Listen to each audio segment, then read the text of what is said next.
Hello, everybody, and welcome to the Playerspectives Podcast, where we invite fellow streamers to talk about their personal video game and streaming history, which we have dubbed their Playerspective. I am one of your hosts, the girl who never really touched a controller until she met the boy sitting next to her, Alicia from UltraMel0n, and you just interrupted my intro? Excuse me? I was done. He's like, yeah, the boy sitting next to her, me. She doesn't even get to say her name. Oh my God. Okay. Retake. What? No. Let's roll with it. Oh, okay. I was about to take a drink of water because we were doing a retake. Wow. Chaotic. All right. We're going to start again. And since we're starting again, I'm going to say hi to people and also apologize for the fact that we are late. Yeah. Somebody decided to go to 7-Eleven 25 minutes before we were supposed to start and forgot that we start 10 minutes early. So, all right. So, hello, Random. Hello, Earth. Hello, Shy. Hello, Russell. So, who ruined that tie? Russell always trying to tie. Hope you're all doing well. And nice catch on the Arcanine. All right. You ready? And 3, 2, 1. Wait, Action. something is looping. What is looping here? What is looping here? That's That's weird. the background. Oh. Because I'm clicked on. Okay, I was like, what is happening? I was so confused. Okay. All these streams, and you don't remember the background loops. You're loopy. You're loopy. We are loopy. We This are. is the least professional start ever. Oh my God. Whose fault is that? All right, ready. Do you want to go back to the starting soon and then switch over? No. Will that make you feel better? No. All right. 3, 2, 1. I had to put my cup Yeah, down. that's why I didn't It's say loud. action yet. I'm waiting. It's a loud cup. Okay. You play Max? Of course. I play Max. 2, 1. Action. Hello, everybody, and welcome to the Playerspectives Podcast, where we invite fellow streamers to talk about their personal video game and streaming history, which we have dubbed their Playerspective. I am one of your hosts, the girl who never really touched a controller until she met the boy sitting next to her, Alicia from UltraMel0n. And I'm the boy who is always ready to be your video game senpai, Matt from UltraMel0n. And our guest today is it's me. Yeah, and It's me. With it being you, Yeah.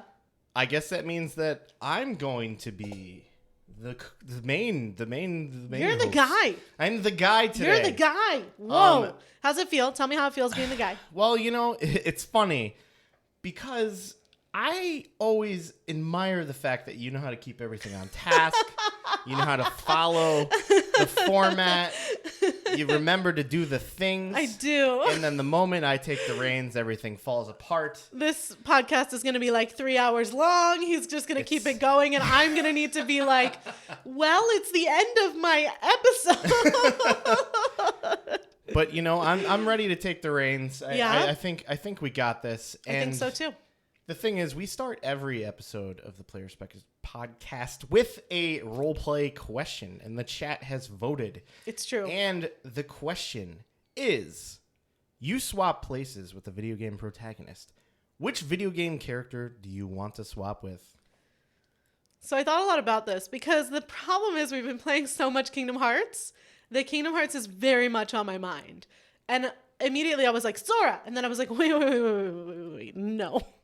No. Sora has way too much going on. I don't want that kind of pressure. So what you're saying is you don't want to be surrounded by a dog and a duck.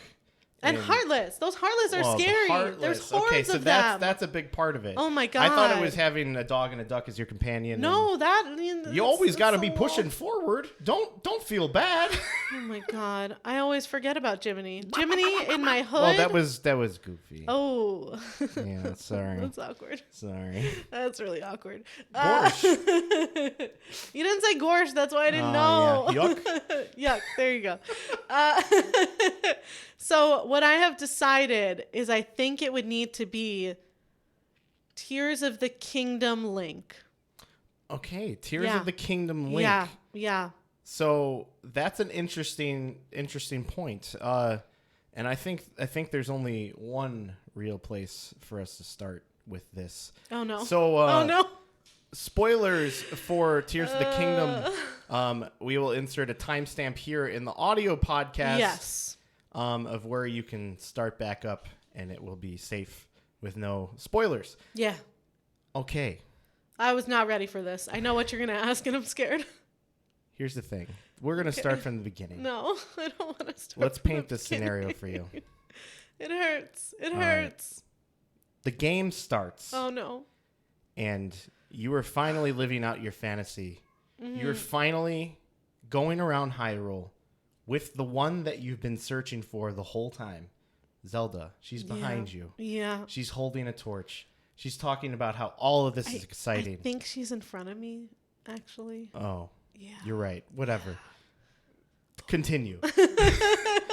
She's in front of you. She's holding a torch. She's very excited. She sees things on the walls. This is really cool. You see bubblings coming up from the ground. And you're like, this is not safe. What are you? Why are you so happy? Why are there rocks in front of some of these paintings on the wall? Yeah. And then she's like, we got to keep going further. And then you go further. No, I don't want to go further. And you enter in the room, and you're met with your arch nemesis. And he takes your hand away. She falls away. No. And you wake up in a strange new land, in a new hand, and you have sharp fingernails. Oh yeah, they're sharp. They're sharp. Sharp fingernails. They're sharp. What's the first thing you do? Oh my God. Well, I go outside of this cave, like I'm walking down. I do the whole jump into the water thing. That's really fun. I go outside of this cave that I'm in, and I see that I'm in the sky. And immediately, me personally, I go to the edge of the island, and I'm looking over, and because it's me, I fall. Okay. Yeah. You're falling. I fall. You're falling down to the ground. Oh, yeah. And you have not really learned anything about your abilities at this point. And you're approaching the ground quicker and quicker, and you see some water to the right of you. Okay. And you're like, I think I can. And you're swimming your arms through the air. Oh, yeah. Trying to put more momentum forward. It's happening, yeah. Closer and closer and closer. And you are about to hit the ground, and you are missing the water. No. And your hand activates, and it just forces you away from the ground, and you gently land on your feet. Oh, magic hand, thank you. And then in front of you, you see the specter ghost of Rauru. Oh. What do? He followed me. He did. Interesting. Well, he's in your hand. Oh, God. I never thought about that. I never considered that at all. All right. So there's this ghost in front of me, and at first I totally freak out. I'm like, "What are you doing here?"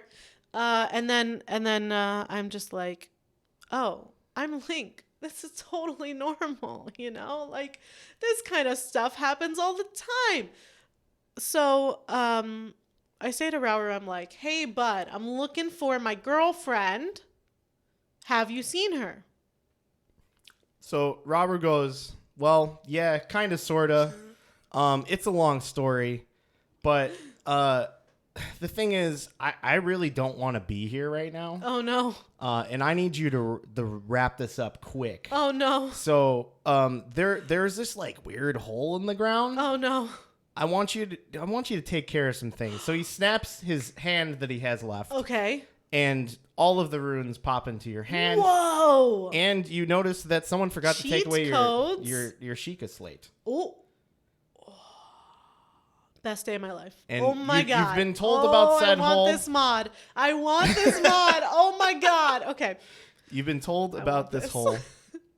And actually you're still just like in the buff because we haven't given you clothes That's yet. true. I'm a speedrunner. I'm looking like a speedrunner. So where do you go now? Rauru has given you a mission, and you have everything that you need except clothes.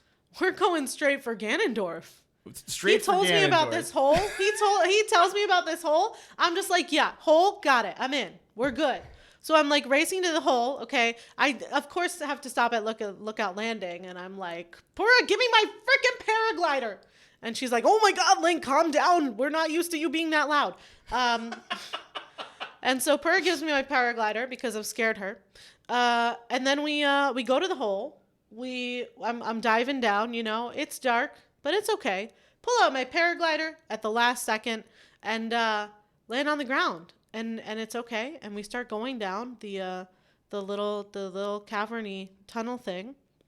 And fighting all the monsters because I'm Link and I know how to, and I'm a speedrunner. So like, I don't need hearts. We're good. And so I'm fighting my way through the gauntlet and everything, fight the army. I'm just acing it, okay? I'm picking up weapons. I'm fusing. I'm stasising because I have stasis plus here, yes. okay? These enemies cannot, with like the Breath of the Wild runes and the Tears of the Kingdom runes, I am unstoppable. So I make my way, easy peasy, all the bosses. We get to Ganondorf. And he wakes up. Well, let's pause there. Okay. You get to Ganondorf. Yeah. Ganondorf begins to laugh. Oh, yeah. And then suddenly, blip. Ganondorf's gone. And there's a little haze, smoke behind Ganondorf. Oh. And then you hear the laughing. The laughing of a British woman. Standing there No. is Zelda. No. In the same clothes that you left her in. No. You thought she fell and disappeared.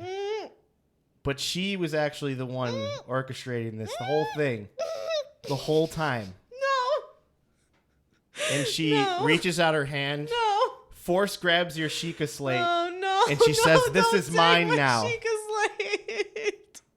What do you do? Oh, she said prepare to fight too. Oh, God. Well, I feel like this is where my journey ends. I don't know if I can fight her.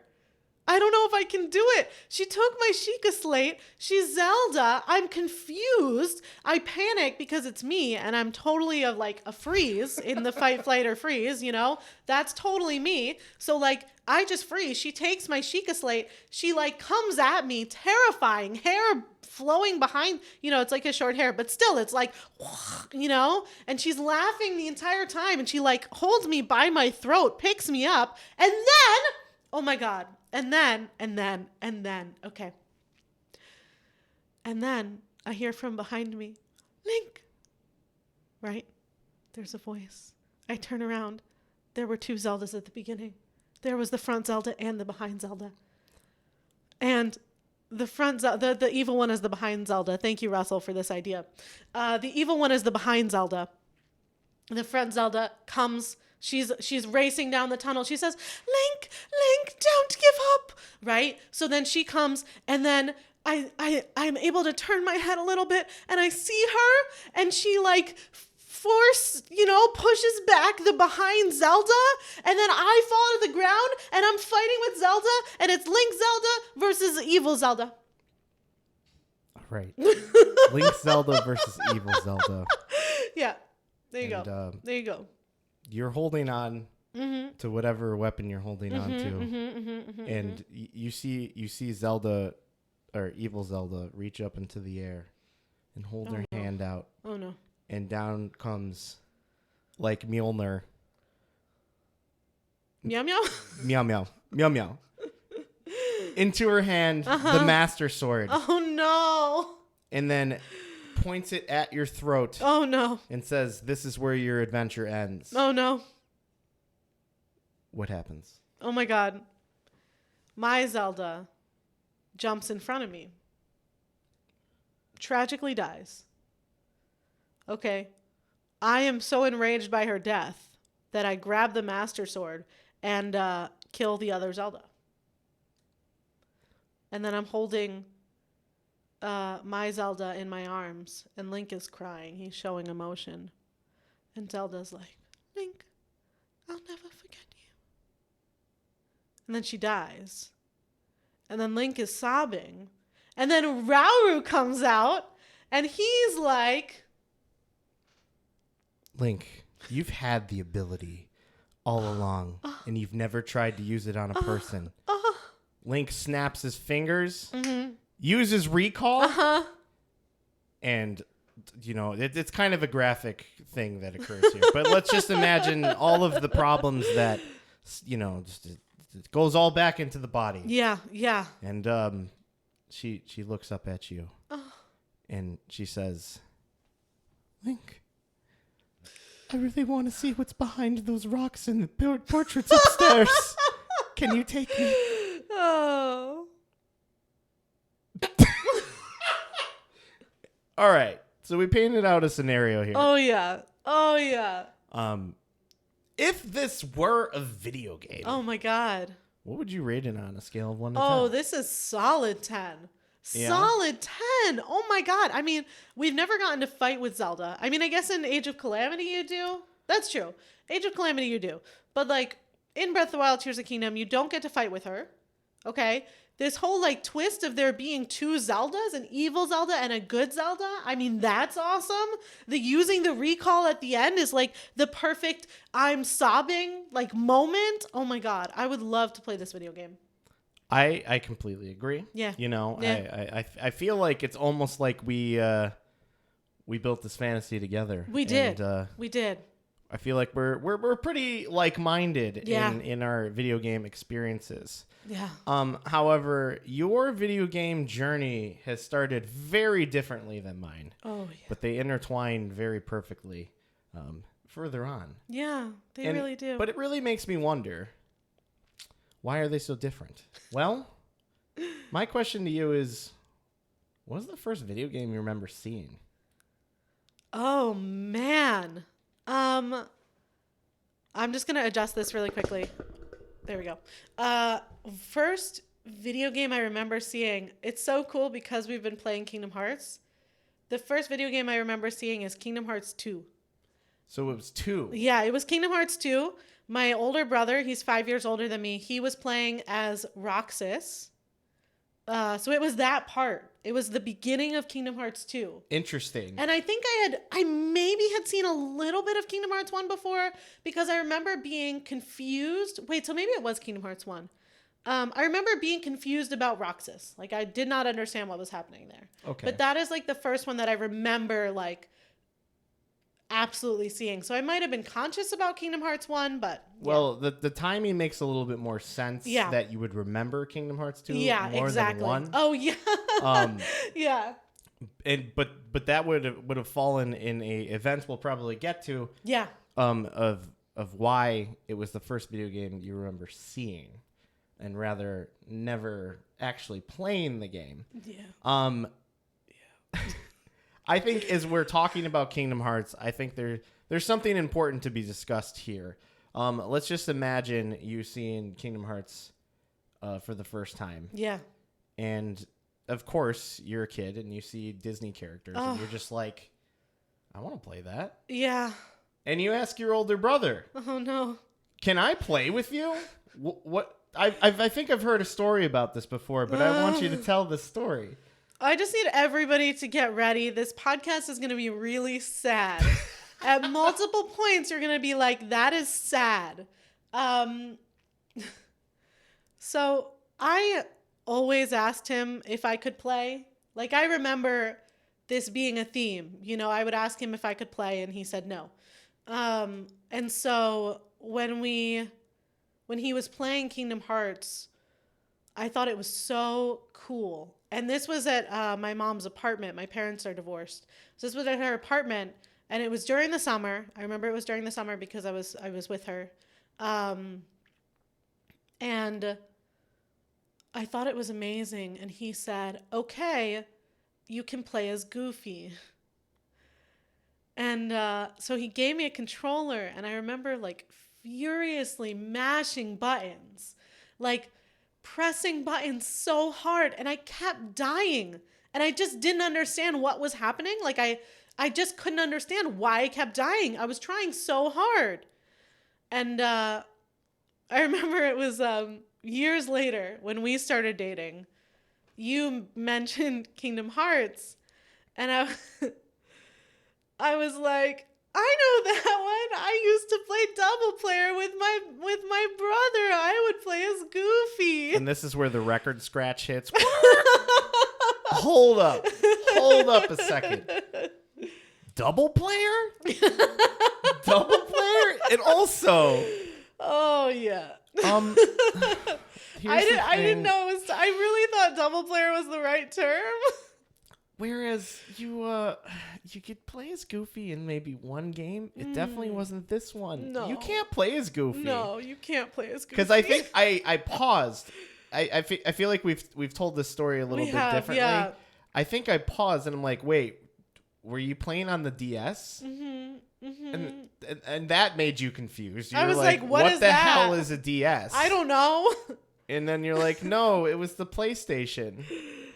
And I'm like, oh no. Yeah. Oh no. Oh yeah. Yeah, you can't play as Goofy. And then he broke my heart by saying, I think your brother gave you an unplugged controller. And I was like, but what? And that kind of like shattered your reality. It and really did shatter my reality. This honestly painted a picture for me of why she hadn't really ever been into video games and why it never was an interest and why they never clicked. Because the first thing that you completely desired to play, because you see these Disney characters, you're then told, oh, you're playing as this character and you keep dying and you're trying and you're trying and you're trying and you die. It's sad. And we're going to get to the happy part. We will. Later. I mean, I had the worst opinion of video games. I hated I thought they were awful. Like, I thought that they bred violence and they were just wastes of time and just these horrible things, you know? Yeah, and I think that's something that we need to understand your journey of how you got to that point. Yeah. So, other than Kingdom Hearts, what were the next experiences that you had with video games? What is the earliest video game you remember actually being able to affect and play?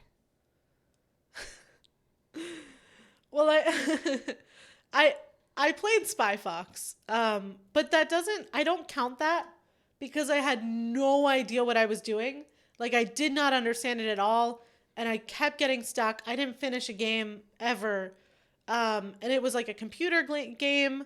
So I guess also The Sims as well, but I don't know. For whatever reason, I don't count that either, really. What comes to mind is I was in high school and I was hanging out with some friends and they were playing Smash.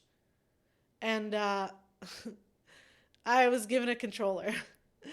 And I had no idea what to do. And I was playing as Zelda because I knew that Zelda was a thing, and I knew that like you could become Sheik, which I thought was I had no idea what that was about, but I thought that was so cool. And I had a boyfriend at the time, and he mentioned playing Smash, and he was like, yeah, I played as Zelda. And I was like, did you become Sheik? So like I knew that was a thing, and I thought it was so cool.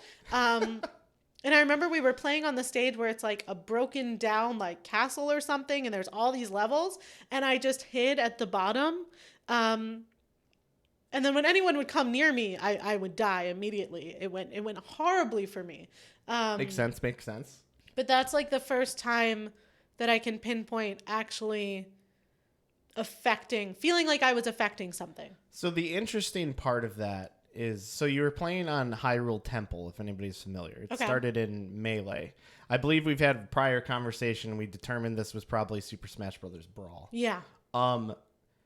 The interesting part of that is you really detailedly remember the fact that you were standing at the bottom of the stage. Yes, I really do. It's the bottom left corner. What this tells me is there was actually, you finally felt like you moved something. Yeah. You made it work. Yeah. You got to a point and you were proud of the fact that you got to that point, and that's why you remember this. Yeah. And I'd agree. Other than the fact that you got destroyed every time, you were there. I was there. You were Zelda. I was playing. It was cool. But also, it might not have been, the best experience for you. No. The other thing that I want to point out is you always look at your PC gaming experience as not necessarily counting. Yeah. So I want to roll back into what that is like. So you mentioned Spy Fox first, which we played during our 24-hour stream. Yes. And again, I got stuck. And this I had no idea what to do. So those games are inherently all about like experimentation. Yeah. And when you're a young kid, you don't really pick up on the clues that they're giving you. Do you remember any specific points in that game that like stuck with you, or was it just the concept that you were playing this game? I mean, when I played it during the 24-hour stream, it reminded, like, I started to remember things. But other than that, I didn't really remember any of it. But then when I was playing it, I was like, oh my God, I remember the pig and like the go fish, and I remember the bunny, and like, you know, I remember the gum, and I remember the guy with all the inventions. And so it definitely, like, I started to remember things, but I don't really have a lot of memories of playing that. Another good question with this experience, was this happening before or after your parents' divorce? Because this is a point where basically your brother was no longer living with you with the divorce, and then before he was living with you. Yeah. So there would have still at least been the ability for some type of influence. Right. I believe it was after the divorce because I don't think we had a computer until after my parents' divorce. And like, these were his hand-me-downs, you know, like he had played these games and then he was done with them. So I got them. And yeah, I mean, I don't think we had a computer before that. So it must have been after, and which means I would have been playing them at my dad's, and he was very anti-video game. Like he was not encouraging at all about playing video games. There's an interesting story that we learned very post-mortem about this. Yeah. And apparently, do you want to tell this? No, I don't remember the name of the game. I know it was a Metroid game, but I don't know which one. Yeah, so apparently we found out he has always been very anti-game, and not even just video game, just anti-game. He doesn't like fun. I think you said that the extent of the games that you would play with him, what's the name of that card game? I can't remember it. So we would play Gin Rummy. Rummy. Backgammon. Both games I do not know how to play. And it feels like you were a kid in the 1920s. Yeah. Yeah. Not good. Not fun games. They're very like intellectual games is how I think of them. Yeah. And we found out post-mortem that apparently when Metroid was new, he got an NES, got Metroid, played it nonstop, couldn't take himself away from it. This is my dad. Got completely lost. Said this is stupid and a waste of time, sold the NES and sold Metroid, and never touched a video game ever again. Yeah.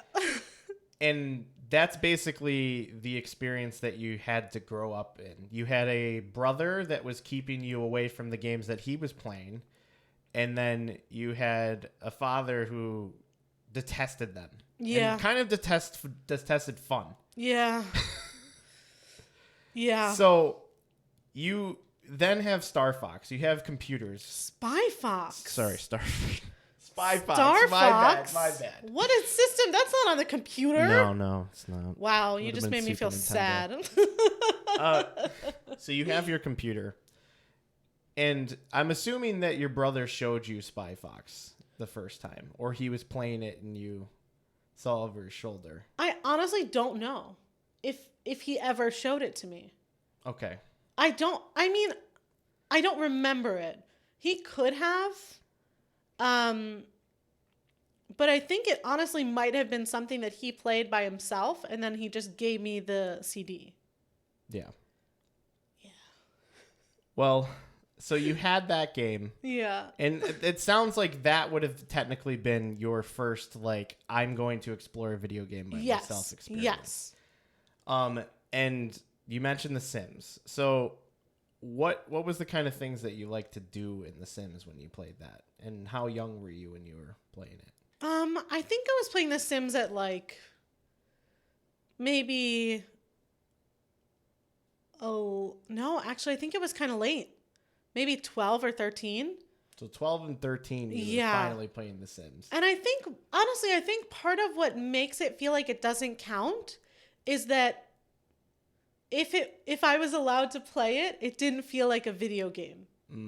You know? So the fact that I was allowed to play The Sims made it feel like, oh, this isn't a video game, you know? Right. I mean, that's definitely an experience that a lot of kids do have that are like taken away from video games because they rot your brain or whatever. Yeah. And they were allowed to play things on computers because in a parent's mind, if they're on a computer, it's edutainment. Yes. It's not just entertainment. The so edutainment, you're learning something. Exactly. I don't really know what The Sims teaches you other than the fact that like you can close off the walls and throw Sims in the pool. But you told me you actually never had that experience. You didn't try to murder your Sims. I didn't try to murder my Sims. I think that speaks a lot to why did you not do that? I really liked them. I put a lot of work into them, you know? But the thing is, I feel like this is a lot of people's experience with The Sims is like, I would always just kind of get bored with it. Right. And then put it down for months and then come back to it, you know? Mm-hmm. Yeah.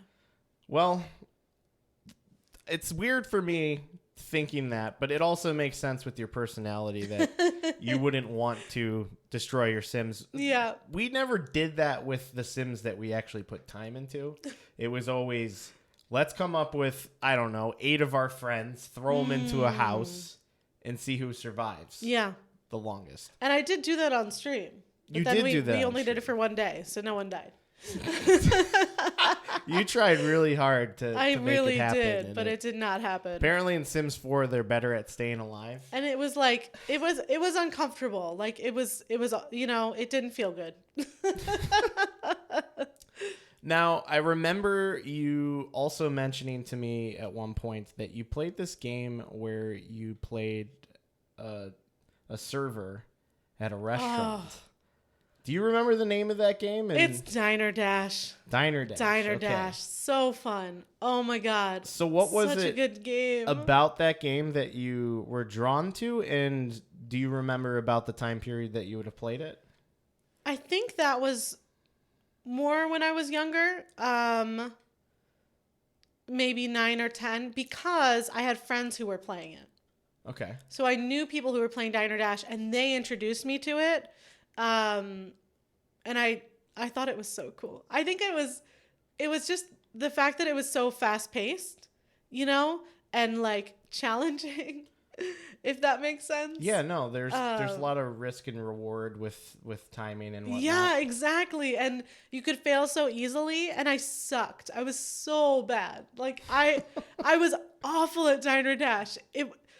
I don't think my restaurant ever succeeded, or I never got past a certain point. And I do think that I would put it down, you know, a lot. Again, like that was very much my experience. I would get stuck and then I'd put things down. And that's actually kind of been that was my first experience with video games as an adult later, with Kingdom Hearts. But yeah, I loved Diner Dash and I was so bad at it. But I think a lot of that was just, I was introduced to it from friends and then we would play it together. So there was definitely a social aspect to it. So you mentioning friends, that's another place when your family fails you on offering video games to you, friends is another spot to find your way to a video game. Is that the only video game that you remember being introduced to from friends, or can you think of any other games? I mean, there was that one Smash experience that I don't know. I don't know if that counts. I don't know if being in a room full of like 15 teenagers and being handed a controller counts. It's certainly an experience, but it's not one that's going to have longevity to it. Yeah. So we've mentioned your brother earlier before. Yeah. And obviously there was a point in time where Pokemon was like the biggest thing on the planet. Oh, yeah.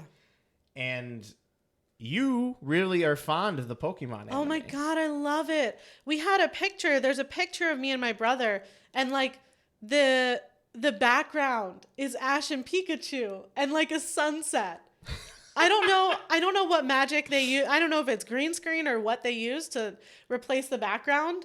But yeah, it's like a picture of me and my brother, and the background is Ash and Pikachu. So I was very conscious of Pokemon.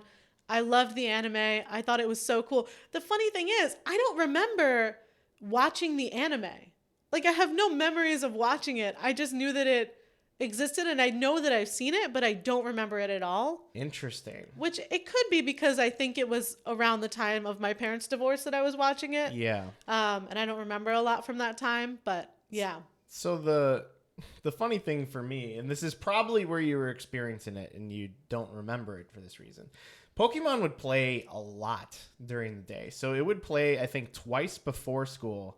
Wow. And then like twice after school. Right. So it's likely that you watched it before school or like getting ready for school. Yeah. And then you either your brother was watching it or you are watching it and you absorbed it in some way or form. Right. But the weird thing is your brother definitely played video games. Oh, yeah. And he played Pokemon. Yes. I know he played Pokemon because he would give me his Pokemon games when he was done with them. You know, but I had no idea. I specifically had, it's the Game Boy Advance, right? So it would have been on the first. Well, that one I Game never Boy. got. The gray one? Well, I never got the Game Boy. Your brother probably didn't have that one. He probably would have had the Game Boy Color, but I could be wrong. Yeah, this was later. Okay. So you didn't, during the first wave, I never got the color. Second No. generation, you never saw those Pokemon games. I don't think so. So I it know wasn't he until- played them. I know for sure that he played them, but I don't remember seeing them at all. So you get your hands on a Pokemon game. Yeah. How come you never played through it? Well, so it was on the Game Boy Advance, and this was way later. Like a long time after it would have been current, I think. And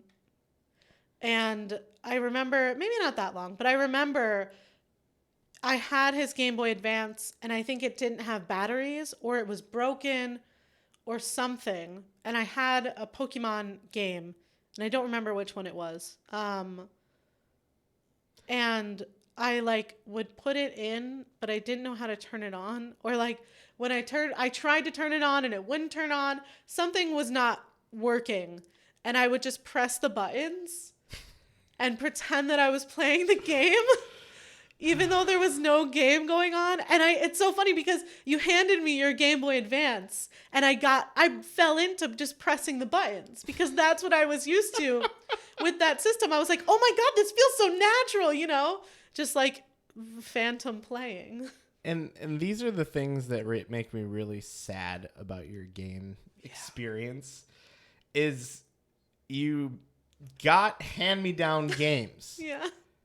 No one taught you how to play the system. Nobody taught you that you needed batteries in it. Or no.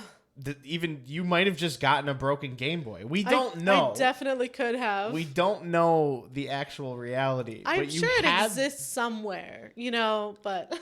Yeah, and you have these games, and with the Game Boy, I do remember hearing a story about how there's a deed to this game. Oh my God, there is.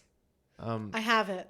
You have it. I have it ready. Okay. Oh yeah. So we're looking at a note on the screen, and it's the deed to the Game Boy. Oh yeah. Should I read it? Oh yeah. You should definitely read it. Okay. Should I say my brother's name? It's I think it's fine. Name. It's generic. It's fine. So folded, there's a picture of it folded, and it says Johnny's deed. Johnny is my brother. And that, I believe, is written in my mother's handwriting. And then inside, it's open. Inside, written in my brother's handwriting, it says, the title is Co-Ownership Deed to Johnny's Game Boy.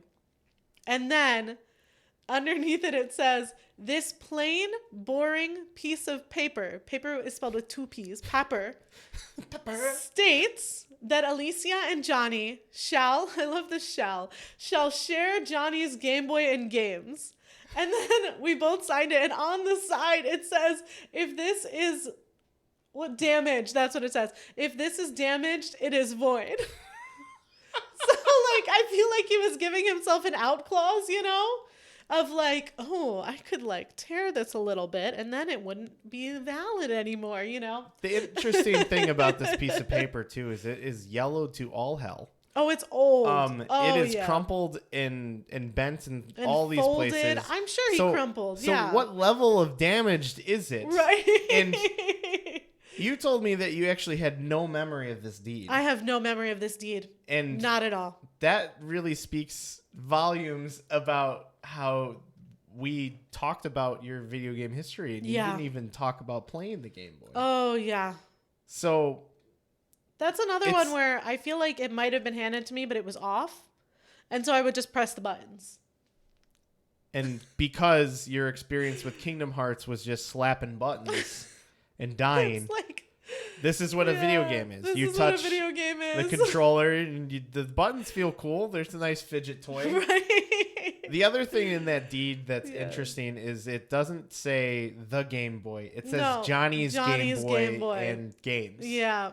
So there's clear resentment written in this deed. It was probably a circumstance of like, let her play with your Game Boy. Yeah. And then, you know, I guarantee no follow through. Oh, no follow through whatsoever. That was very much not going to ever happen with my parents. There was no one who was going to follow through on that. It was just, oh, Johnny signed this paper. So there you go. It's done. It's taken care of. We don't need to worry about it. Let's get back to fighting. You know? Yeah. Yeah. So throughout your time as a child, actually, let's pause. Let's wait for the ambulance for 1 second. Hello, Nate. Hello, Alien. Hello, Tessa. How are you doing? Sorry, left you two look great. Thank you so much. Much appreciated. And the other interesting thing, oh, and hello, Sifu as well, is that it is legally binding. Oh, yeah. Oh, yeah. Legally binding. He was prepared. Except it's damaged. Mm-hmm. So it's void. Yeah.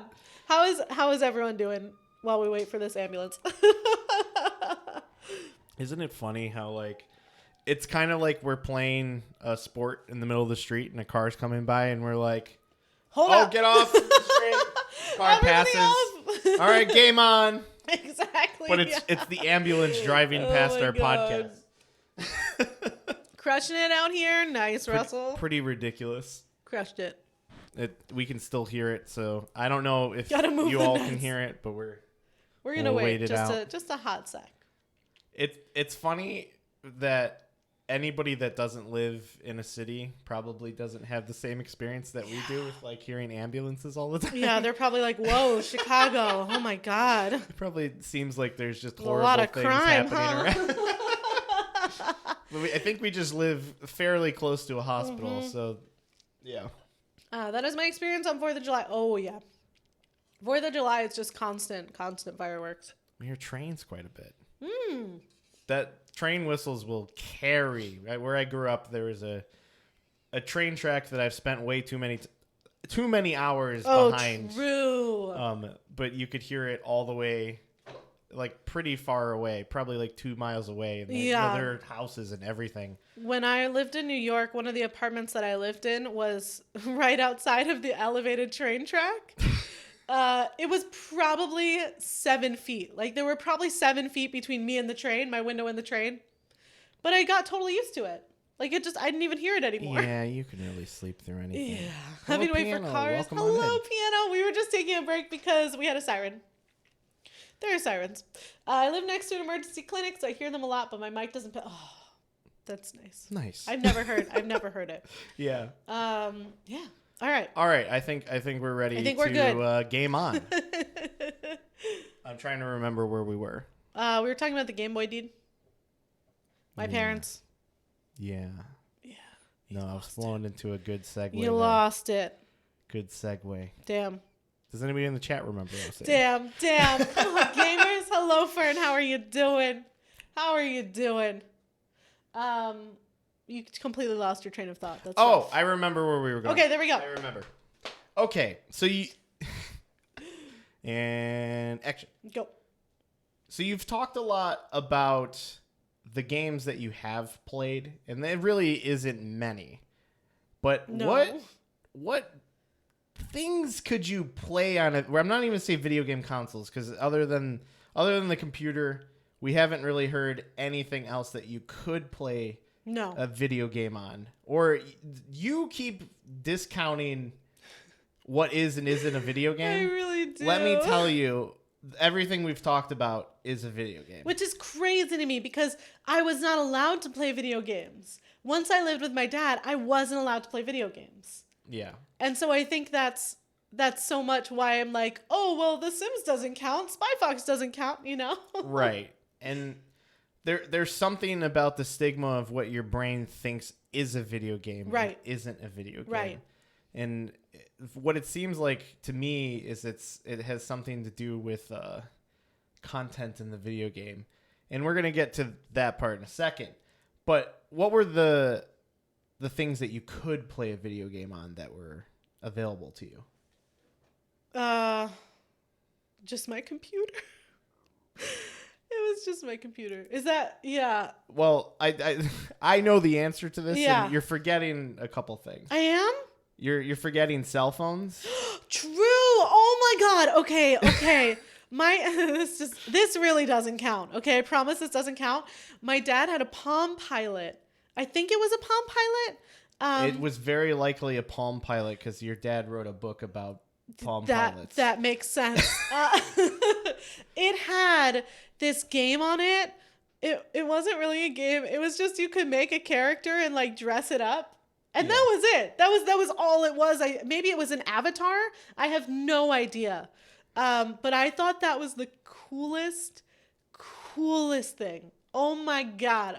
I was obsessed. I thought it was so cool. So this kind of game reminds me of what I see my niece play Right. on her, not her, my brother's or my sister's phone Right. when they're trying to entertain her without, having to really play with her. Yeah.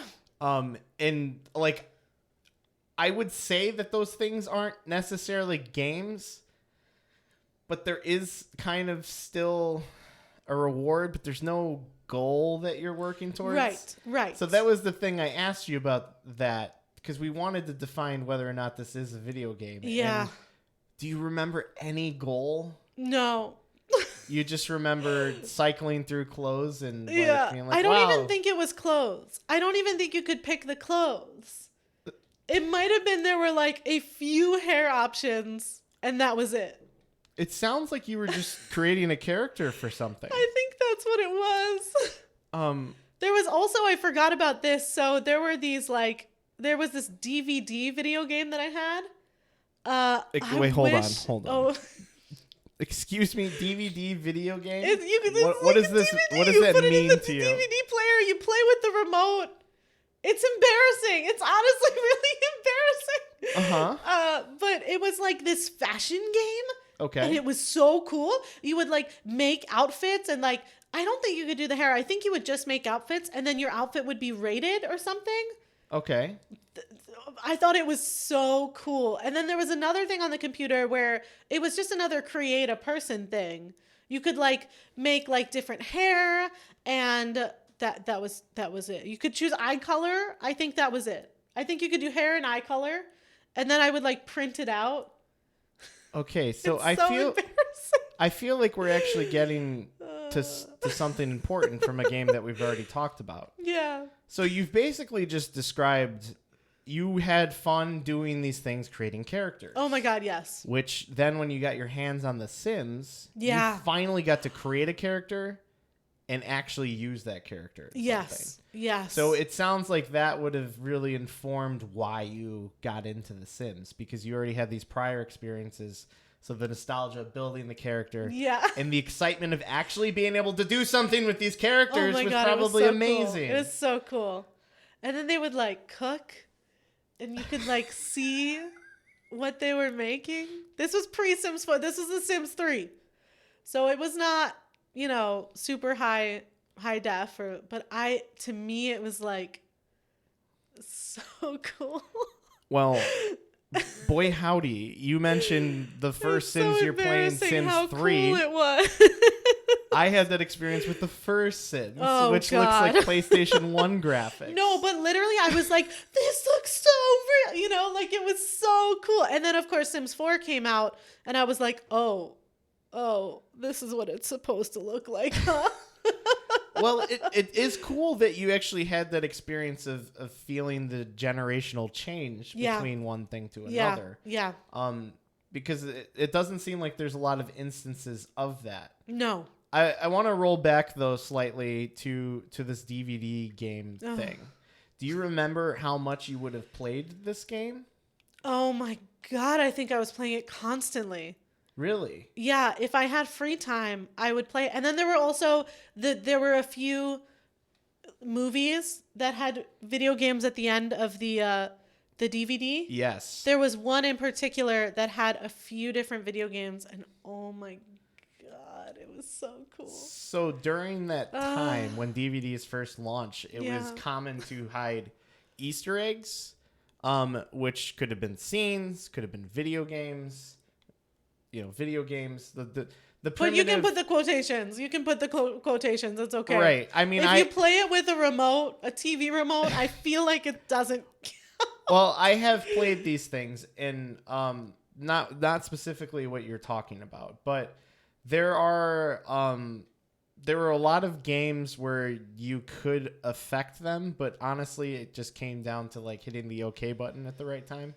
Yeah. And then it would count the times you hit the OK button. Maybe you'd press left or right, If you could lie to yourself enough, it felt like you were actually playing it. And it felt like you were living it. That's what was so cool to me, is it felt like you were living it. Right. Right. And I think that's what drew me. That's what and you're talking blew about the my Sims mind. Here? Well, the DVD video games. Okay. You felt like you were living them. Like, I very much wanted a way to escape. And when I was playing something, it was like, that's me. Right. That is me. I'm working in a diner. I'm creating clothes. I'm making a salad, So what you're describing is probably what a lot of us also feel when it comes to when we played video games. We project ourselves onto the main character. That is us. We're doing it for escapism. But you had these like weird little experiences, like the DVD game. And I want to point out the epitome of one of these games, because I heard that there is a Dance Dance Revolution DVD game. What? And you would be like, "Oh, wow, that's super cool. How do you play that?" Well, what it is it's a DVD that comes with a mat that has no electronics in it. You put it on the ground, you play the song, and you just kind of pretend you're playing DDR, and it tells you you're doing good. Wow. So, but you're looking for the escapism in these games.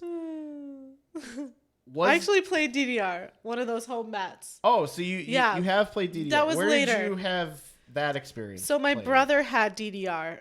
You're gonna know, he had all the stuff. So that was another thing where when I would go to my mom's apartment, I would get to play that. And he also had this singing game. I don't know what it was. Was it Karaoke Revolution? Maybe. It was like, you see like the notes, they're like bars, and then you have to hit the notes of the song. It would have likely been Karaoke Revolution if it was not Rock Band, because you've played Rock Band before. I'm assuming if it played exactly like that, it was probably Karaoke Revolution. Yeah. Well, so we played that, and I had this birthday party, and we were playing that, and I got a perfect score, and I was like so proud and so excited. And my mom came into the room, and she sees that I got a perfect score, and she says, "Well, how did you get a perfect score? You're flat." This was like a constant thing that she would tell me about my singing, is that I was flat. Yeah. And it just like broke me. And I don't think I ever played that game again. And this really just speaks to the importance of like having the right influences around you, because I mean, not only would you not want to play that game again, you probably wouldn't want to sing in front of her. Oh, never. Oh my God. I have such a complex about singing, you know, because of her. Yeah. So, yeah. It's that's a horrible scenario, and like I don't even know where to go from that. I don't want to get too far away from, because we're digging up some stuff that I've never heard before. Oh my God, that's so exciting.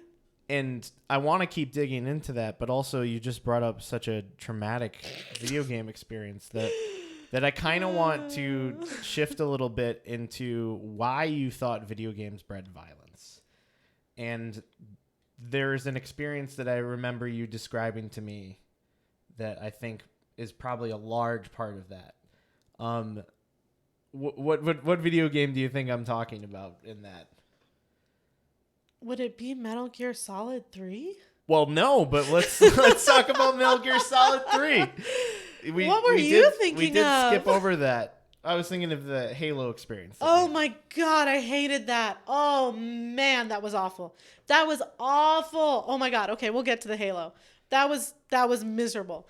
But the Metal Gear Solid 3, my brother, this was another thing. It was always during the summer that I would see him playing these video games, because that's when I would go visit my mom. And he was playing Metal Gear Solid 3. And this is not, I just thought that's what you were talking about. I thought it was the coolest game. And I loved picking, one thing that I was allowed to do was I could tell my brother what clothes. Like I could ask him to put on certain clothes. So we're back to dress up. It's the clothes. We're back to dress up. That's all I was able to do, you know? And it's so sad, because clearly I was so interested. Right. And it would have been so easy. You can have separate save files, right? Yes. Yeah. So it would have been so easy. And same thing with Kingdom Hearts, for him to just be like, oh, here's your save file. You can, you can play. Here's the controller, But it was very much, and I understand he was just trying to survive just like I was. And I'm sure video games were this huge escape thing for him.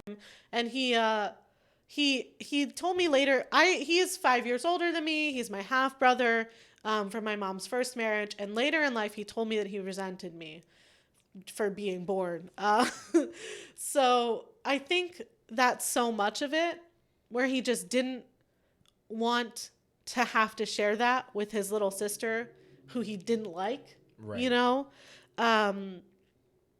And I don't blame him for that. Like it's totally a natural thing. He was a kid, but it makes me so sad, because it would have been so easy. It would have been so easy. Right.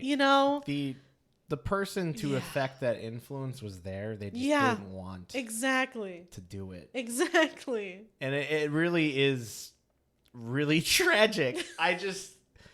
It hurts me so much knowing where you've come with video games. Yeah. But we were talking about Metal Gear Solid 3, and you saying that it was so cool that you could so cool affect the clothes and whatnot. Is there any other thing that you remember from Metal Gear Solid 3? Oh my God, the eating rats and him saying tasty. I thought that was so tasty. Funny. I thought that was so funny. Oh my God. So he would eat a rat and I would laugh so hard. And then he'd eat a snake and I would laugh oh my God, I thought it was the funniest thing. I remember nothing from that game except crawling, the lady in the bikini top on the motorcycle. I remember her. And I remember the tasty and the clothes. That was it. All right. Well, those are good Metal Gear Solid 3 experiences. Yeah. The exciting thing for me is that there is going to be a Metal Gear collection I'm so excited. that is releasing, and we're going to finally be able to tap into those memories. Yeah. Of this game that honestly is like kind of a weird game for you to know and have this interest in, because it like it's kind of a weird game. Kojima is a weird designer, but it is also weird. A great video game that I have not actually played through myself. I am so excited. And like the thing is, playing Kingdom Hearts has honestly felt, we've been doing this Kingdom Hearts marathon, it's really felt kind of healing. Yeah. To be able to play these games and experience them and be like, ha, I'm Roxas now, I'm playing as Roxas. Or like, Goofy just died. Yeah, Goofy, you suck. It just feels, and I'm enjoying it so much. And every time we play a game that is like a cultural touchstone for people, it feels like I'm being let into the club. And like someone is passing me the controller. Right. Yeah. I mean, that's definitely a good way to put it. So we're basically in the summer of healing, right? Yeah. Yeah.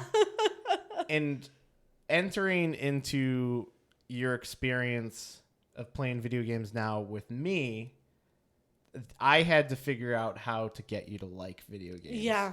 And how to start the healing on that process. So what was the first video game that you remember me giving to you to play? We already mentioned it. But... Yeah. It was Kingdom Hearts 1. So can you describe to me what it was like the first time that you picked up that controller and the first time that you actually heard Simple and Clean play? It was a song that I kind of remembered.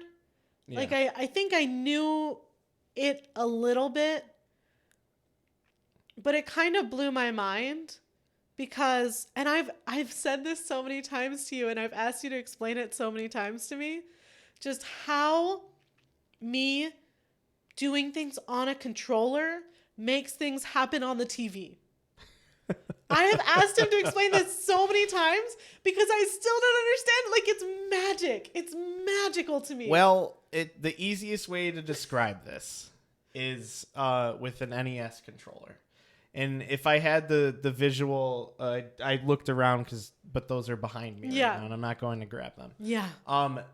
There you can see there's like it's basically like a rectangle with a little triangle, and there are little circles in there, right? And each one of those little circles, when you plug it into the system, that lines up with one of the buttons in the controller. So the electrical impulse goes all the way up from the wire through each one of those little circles. And then when that button's pressed, it hits like basically the on switch and sends the electricity through. And because it is a super analog system, that then tells the TV projection to do whatever, like move this sprite up or whatever. So you're basically, when you hit a button, it sends an electrical impulse and it just makes it do something. And now it gets way more complicated when we're talking about a game like Kingdom Hearts. Right. So, Simple and Clean. Yeah. I've been having these weird thoughts lately. Is any of this real or not? Did you have that experience when you were blown away by the fact that you were creating electrical impulses to the screen? Oh my God. A little bit, yeah. It's kind of just like, oh my God, am I really doing this? Am I the one playing? And then you move and oh my God, I got immediately motion sick. I would get so motion sick playing that game, and it's gotten so much better. But I think I got immediately motion sick. And the cool thing about Kingdom Hearts is you get to make a choice so early on. Right. And it's just like, it's so cool. I don't know how to describe it, being asked to choose something for myself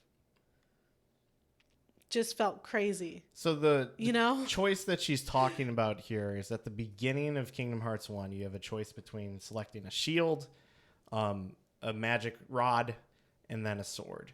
And each one of those things will affect the game, and you're more balanced and have defense and whatever. One will make you better at magic, and one will make you stronger. And as a player, you're not going to actually know what that affects. And they have these blurbs that are like, you like friendship, you like power, blah, blah, blah. And then you have to throw one of them away. Oh my God. So it's like they ask you to basically want to throw away friendship with the shield. And you're like, I don't know if I can throw away friendship. Right. That sounds hard. Yeah. But what's so cool about it is it's the game acknowledging your existence as the player. Yes. You know, it's the game saying, hey, this is your game. You know, like, yeah. And I don't remember, did I see you playing Kingdom Hearts and I wanted to play it, or? No, actually, so it's funny. You always remember Kingdom Hearts being the first game. Yeah. It wasn't. What? The first game was actually Let's Go Pikachu. No. Yes. So the reason. But I didn't finish that one.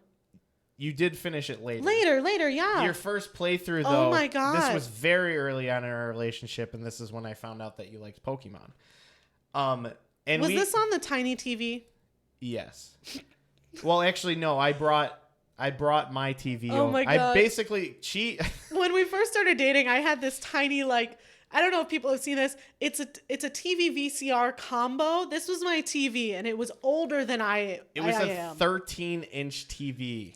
Tiny, with a rounded screen, you know, like no flat screen. And I see that TV, and I know she watches Netflix a lot.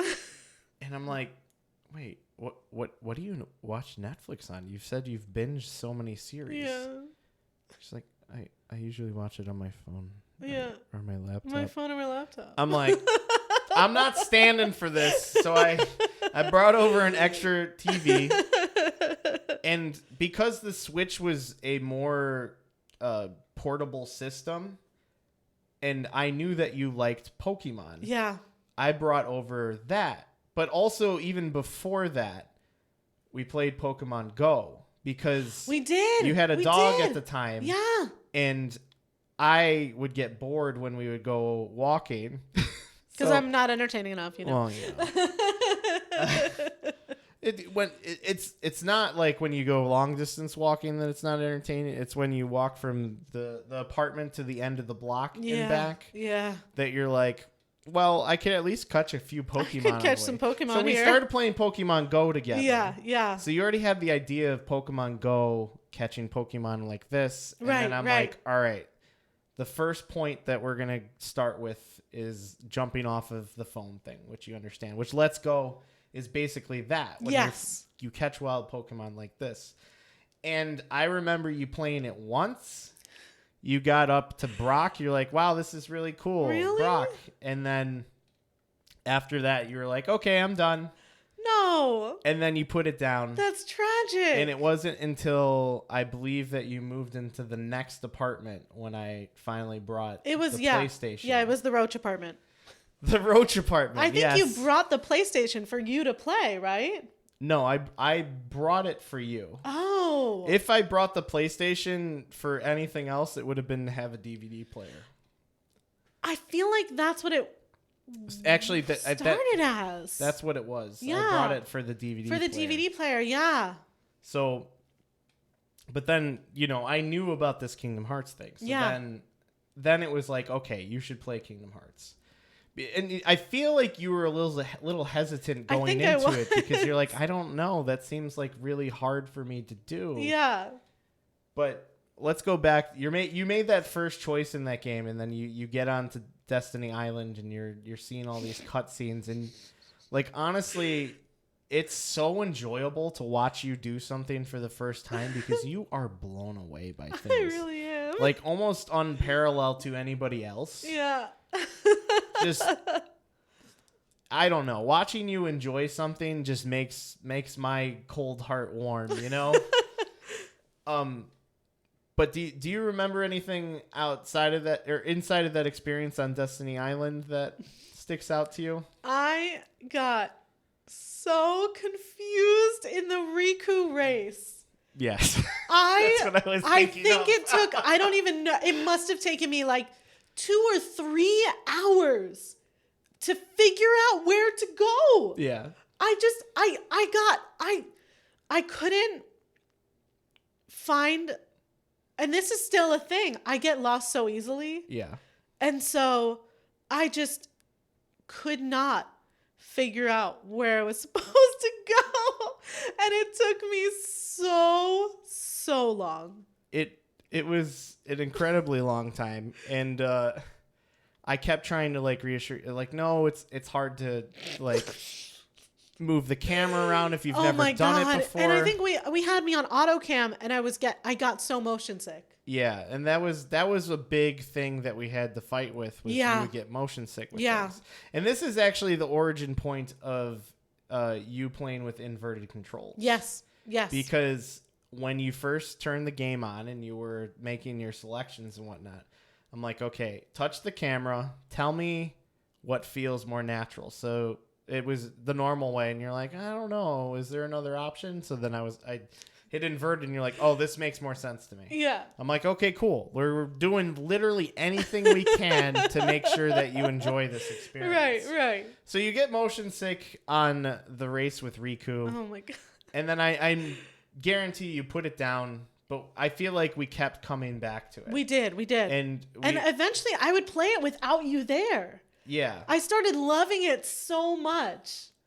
And that was a rewarding experience for me, because it clicked with you that like you got pretty far into the game. I did. Before you ended up putting it down and not finishing it. That was, so the first time I put it down for a long time was Ursula. Okay. That fight, and I think a lot of it was I would just get so motion sick in that fight because you're swimming and then she's moving around and I just felt like I couldn't move. Yeah. I just felt like I couldn't figure out how to manipulate Sora in that fight.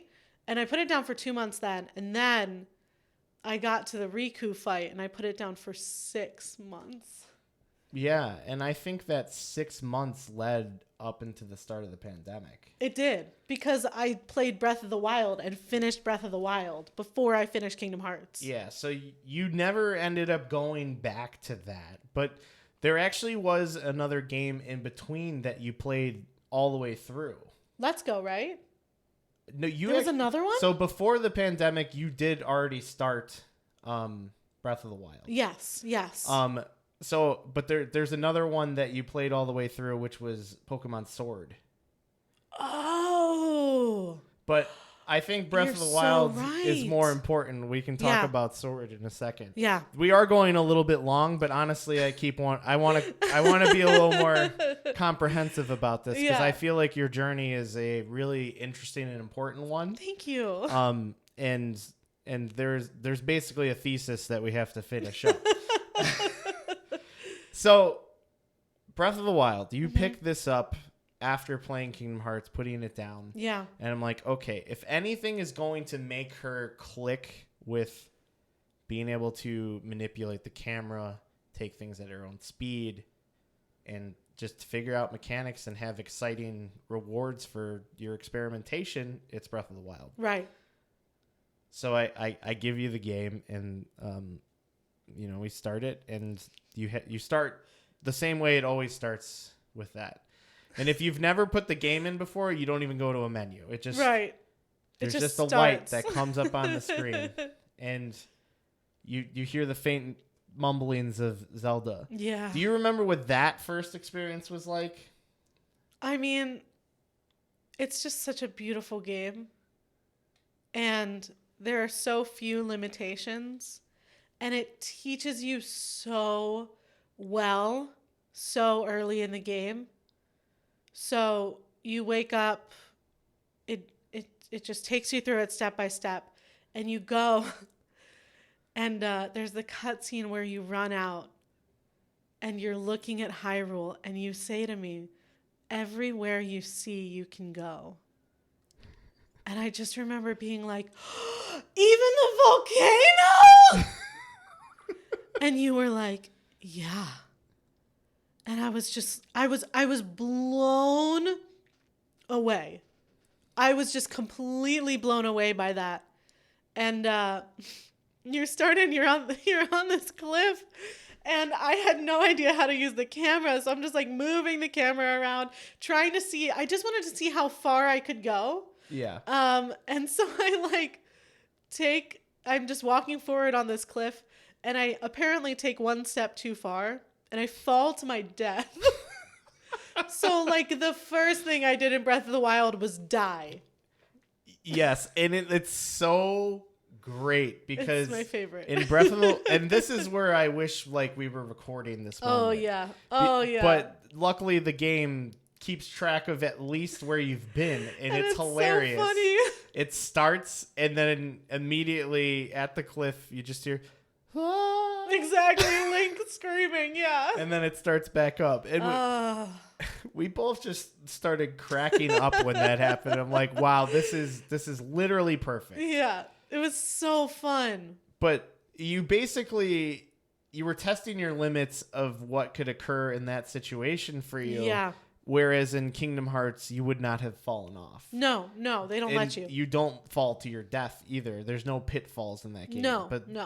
You know, falling from a high place is a pitfall in Breath of the Wild. Yeah.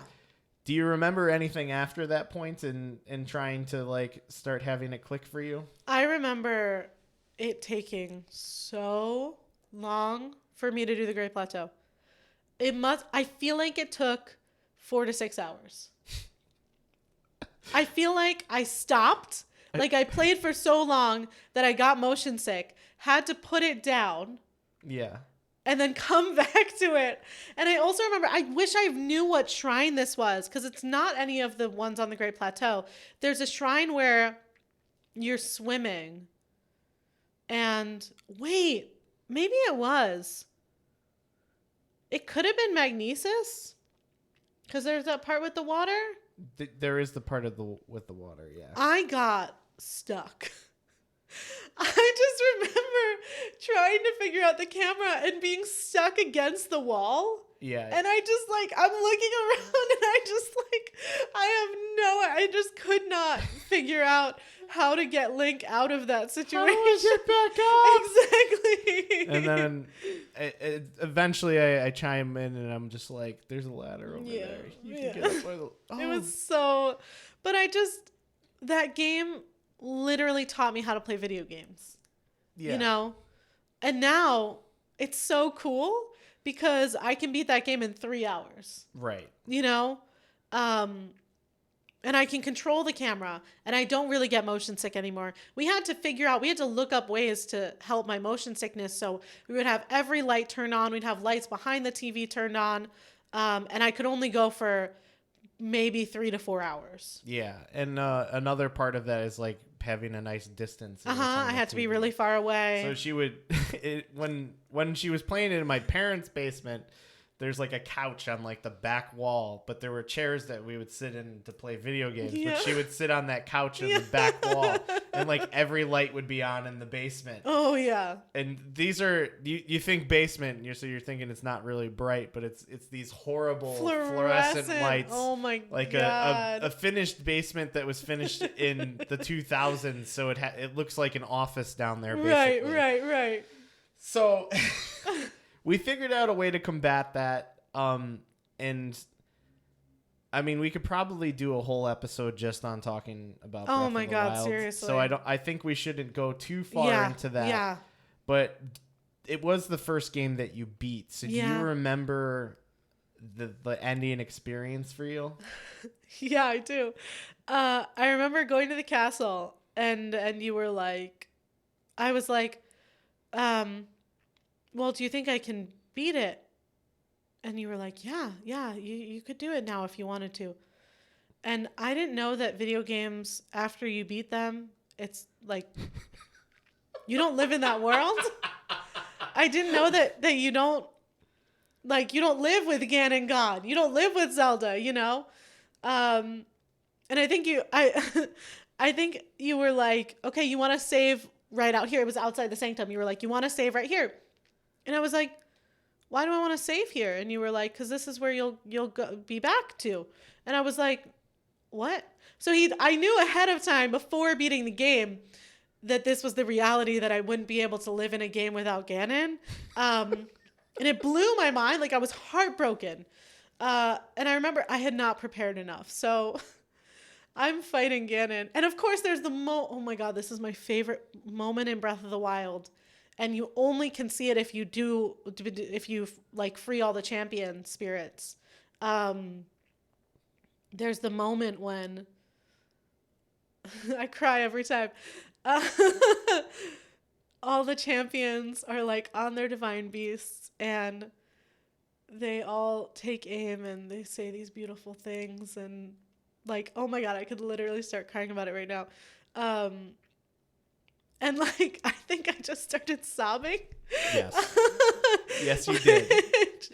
And then I was like, I can't defeat Ganon now. But so I fight Ganon. I was not prepared. I did not have enough food made. So I'm like I eat my last meal. I'm fighting, He turns invincible. I have no idea what to do. Like, it was just... The one phrase that I remember you saying too is you're like, there's no way I can beat him. Yeah. He's too powerful. Yeah. Oh my God. And it was, and then I did it, and I feel like that's one of the things that I have felt most accomplished about in my entire life. Yeah. Like, it was just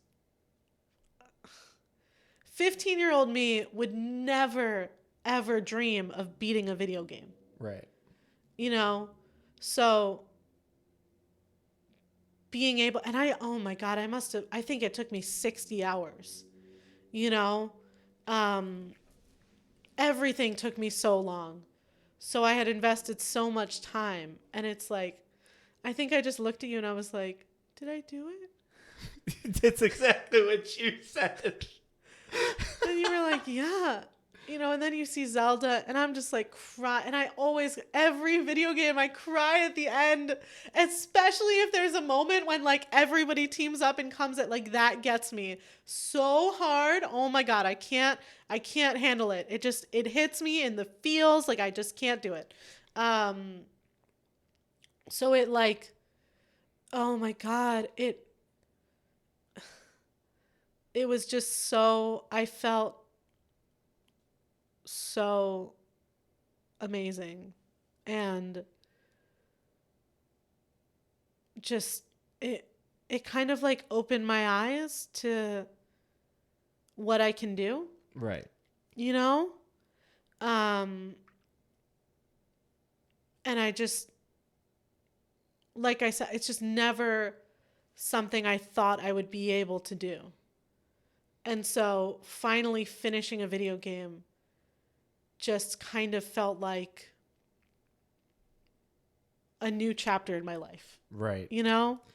And it is interesting because that kind of is what it turned into. Yeah, seriously. And like, just you trying to describe that event for you, you can tell that it means a lot to you. It really does. Like, you're basically savoring all the thoughts, and you don't want to say the wrong word. And it means so much to me. And at this point, you've gotten better at that game than me. Oh my God. And it's so awesome to see how far you've come with that. It really is.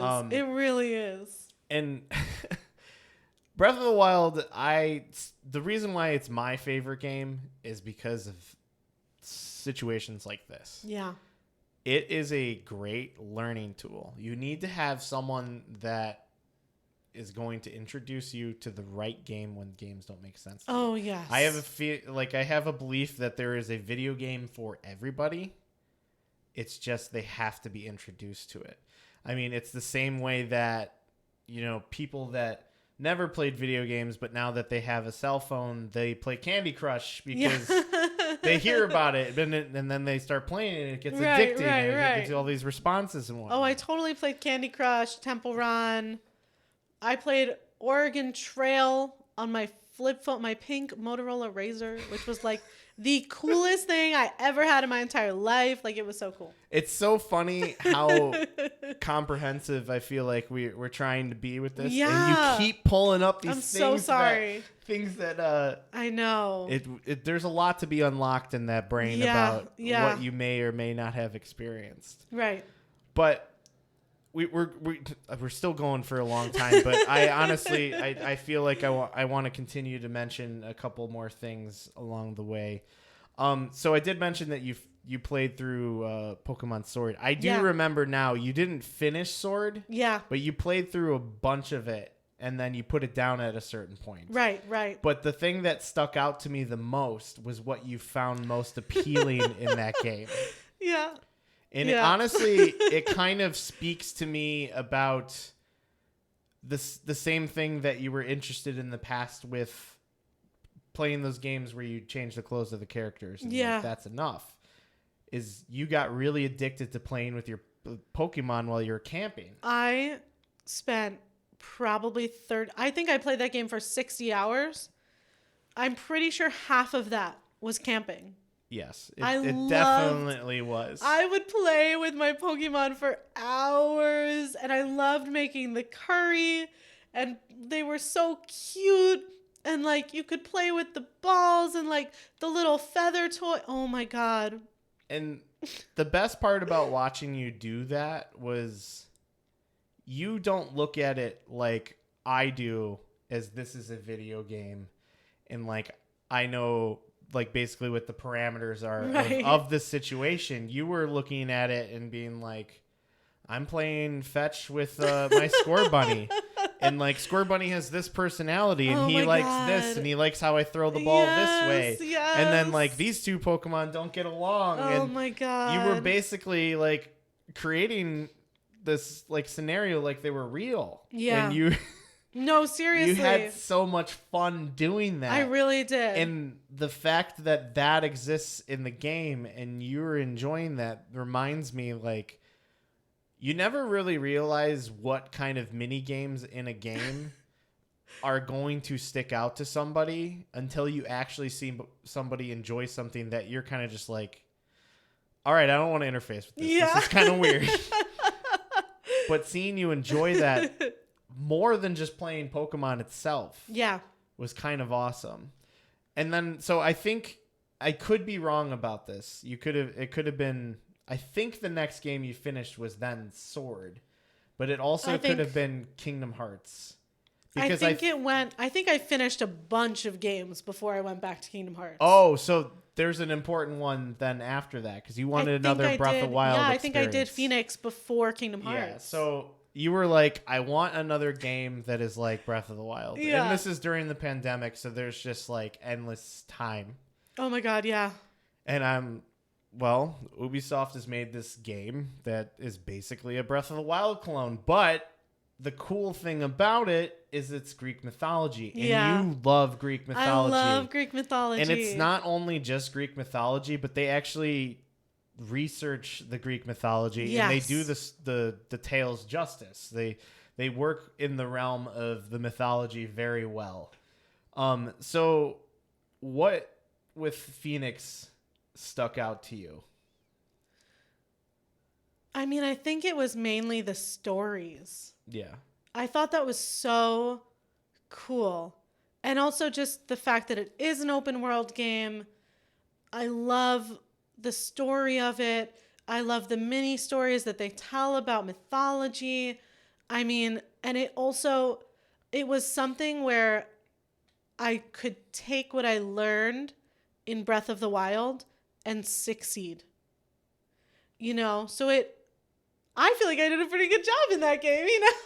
Oh yeah, definitely. Like that was so cool to me that I was able to do things, you know, and I wouldn't have been able to do them without already playing Breath of the Wild. Right. And honestly, you approach that game in a really cool way where in a lot of Ubisoft games, they fall into this certain formula where it's very, here's your waypoints that you can set. There's checklists of things to do. So you're driving yourself through this experience, and they even had this weird thing where you could like highlight one of those waypoints, and then they would be locked onto your map forever. Yeah. So I'd see her standing in places, spinning in circles, and even if you couldn't see something, if it was on the thing where it was, you could mark it. Like if it's behind a cliff, you can still do it, you know?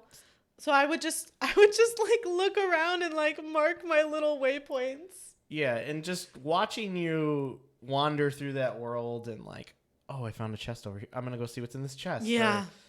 Or, oh, there's one of these puzzles over here. I'm going to go figure that out. Yeah. And I felt like that was a really cool experience. The one thing that that I failed to mention with Sword and with this game is it was the first game that you could play as a female protagonist that you played. Yeah. And it also has that element of the dress up thing. Yeah, oh my God, I love that so much. When you played Pokemon Sword, every single time she started the game, she would go get a haircut and she would go change her clothes. When you played Phoenix, you would change the clothes and the hair constantly. Constantly, I changed. And I always thought that was a really cool thing that you would do because, like, I kind of did that. With Sword, that was my favorite part of the progression through that game is I wanted to find new outfits. It wasn't about finding new Pokemon because the presentation of that game, it doesn't really lend itself well to I'm going to go into a new area and I'm excited to see what the Pokemon are there because the wild area is the main area that like you're like, okay, we're going to go here a bunch. But when you would get to a town and you would have to change the clothes and you'd see something, the new style that you can look and like, this coat looks awesome. Right. But I loved that it wasn't just let's find the best outfit. It's just what is the outfit for today? Yeah. Like, what do I want to feel like today in this game? And it's interesting because it all goes back to let's just change the clothes of this character on the Palm Pilot. I never thought about that. So I really never thought about that. That experience of playing that, and also I think with the camping with your Pokemon thing, you playing just a game where you're changing clothes makes that experience of just playing with your Pokemon way more interactive than just changing the clothes. Yeah. So not even having to worry about like walking through the map and doing the things that you need to progress the story. You just want to have fun with the thing that you're having fun with. Yeah. So do we want let's get back to Kingdom Hearts. You put it down for 6 months. I did. We're in the middle of the pandemic still. A lot of this is going to be that. Yeah. And then you get to deciding, okay, I'm gonna tackle Riku. Riku is so hard. Oh my God, I've gained so much experience. How did it go for you when you finally got back to Riku? I think I did a little bit of leveling. You were like, okay, you should like go fight some enemies. And then I did it on the first try. Yeah. I beasted him. And it was so cool. Oh my God. At that point, you probably had 3 to 4 video games under your belt. Yeah. Because you might have finished Let's Go in that time. Yeah. Let's Go in that time too. I think so. I think I did.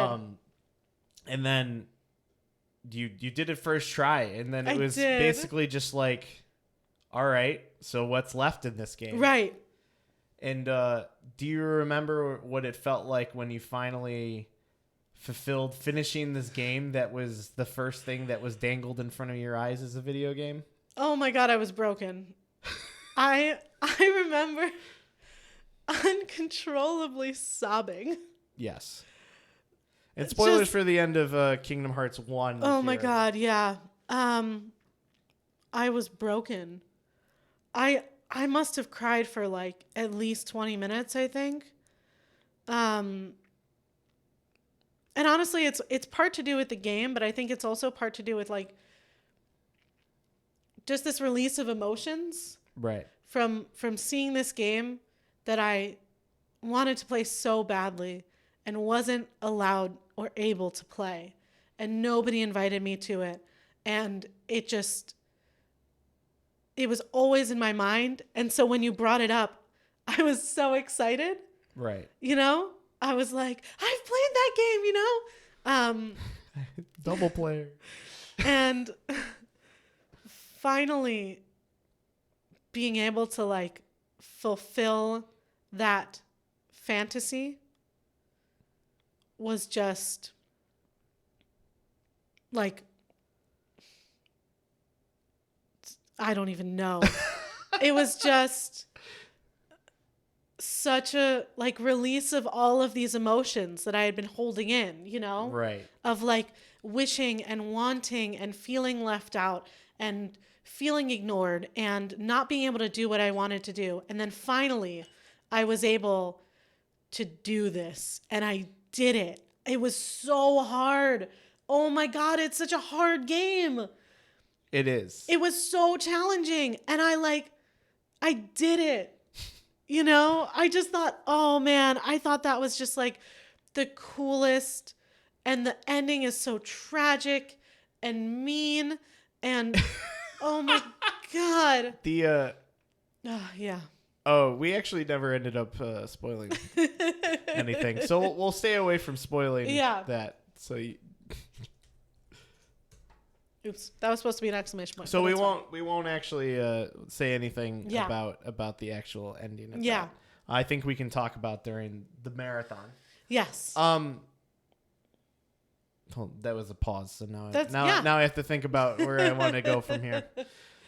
I think before we get to the streaming part, which is going to have to be a little bit shorter. Yeah. I feel like. Yeah. But I think there's one more game that is kind of important to your experience. Oh, yeah? This is the game that I think really made you click in your mind that video games were not just things that breeded violence. Like, I feel like at this point you already had that thought, but you still looked at shooters and was like, I don't know why anybody would do this. Yes. I was very judgmental. So what then happened was you were going to have to move to Boston by yourself. Uh-huh. I ended up moving like 3 weeks later. Yeah. We realized we didn't want to be apart. It did not go well. But you had a friend from school who was really into Fortnite. Yes. And you had heard of Fortnite a lot. And you just like never had any interest in it. I thought it was like Minecraft. I did not understand what it was. I had no idea what it was. And so the friend asked you to play. And I'm like, look, you need to build a friendship with somebody. Right. You're going to be moving 1,000 miles away from me. Yeah. You need to play it. So I was like, okay, look, it's not as bad as you think it's going to be. Yes, it's a shooter, but it's not as graphic as you think it would be. And it was so confusing. You tried to explain it to me. You were like, well, you drop from a helicopter or like you drop, you know, and you like find stuff. And I could not understand at all what you were saying. Before that, I described it as it's basically the Hunger Games. Yes. It's basically, which you like the Hunger Games. I love the Hunger Games. Oh my God. So I finally convinced you to do it. You play. I didn't even like hang out around what you were doing it so that you could just hang out with this friend, and you came out of that experience loving it. Yeah. And I remember you showed me beforehand because I tried it once and I had no idea. I was like in the middle of a field, like not understanding what was happening at all. I was like pressing X and just like getting materials. And I'm just like, I don't know what I'm supposed to do here. Yeah. And then you showed me and you won. And I was like, what? And I had never won in Fortnite before. After playing the game, I had realized something. I had realized that from the time that I first tried it to now, it was a completely different game. If you haven't played Fortnite since the launch, it is a completely different game. Actually, even now. Yeah. We haven't really played it since we started streaming. But it was a completely different game, and they want you to win on your first experience. Yes. So, like, if you understand how to play a third-person shooter, you're probably going to win your first game. Yeah. So I won the first game. I was fighting bots, I think. Oh my God. And then... so then, I was just blown away. Yeah, you were blown away. Yeah. And there were a few more times that you played with this friend. Mm-hmm. And then there was the Ariana Grande concert in the game. Yeah. And I'm sitting off doing my own thing. Or no, I was actually playing it at the time. So we already started playing together. Yeah, we had started playing together. So we played a couple sessions together, and you were playing with your friend, and I was sitting off to the side also doing this concert because you were doing it. I'm like, I need to see what this is like. Right. Because it's one of they have these concerts in game where, like, it's confusing kind of to explain. Yeah. But it's like a digital concert where they're not actually performing, but it's so I'm thinking it's literally there's going to be a stage and they'll probably they'll put up a video of her singing because I still think it's going to be a live thing. Yeah. But what it actually is an interactive music video. And not only that, but you're also running through the world with people that are also playing Fortnite. Yeah. And you see all their avatars and everything, and you're going through the world, and I think the people that you were playing with are like, this is dumb. Yeah, but they were. I'm not hearing this. Oh my God. They were like, this is stupid. Like, they were complaining about it. And I'm sitting there going, this is actually really cool. Yeah. Because it's taking this game that it's one thing and then it's turning it into a completely different experience. And I don't know if you had seen Ready Player One at this point, but no. I have already seen what Ready Player One, so I'm like, this is honestly the closest to Ready Player One that we have right now. Yeah. And this is the point that really shows to me that Fortnite is something different than what I expected it to be. So after that, we pretty much just played the crap out of Fortnite. Constantly. I think I have 280 hours or something like that. Yeah, I think mine's like in the 300s. Yeah. And we both like to play Zero Build. That came out a little bit after we started playing. But it was so funny because we would play Build and he would build like these little mazes, which was so smart. Like if we were towards the end game, he would like build these little like mazes for us. So we would always know where the people were. So we won. Like we would win frequently. Yeah. And when we first started playing, like you still really hadn't gotten the hang of it. Oh no. But by the time you can go. I remember there was this time he would always pull out the win. Like he would always pull out the win. You know, I would be down and he would make it happen.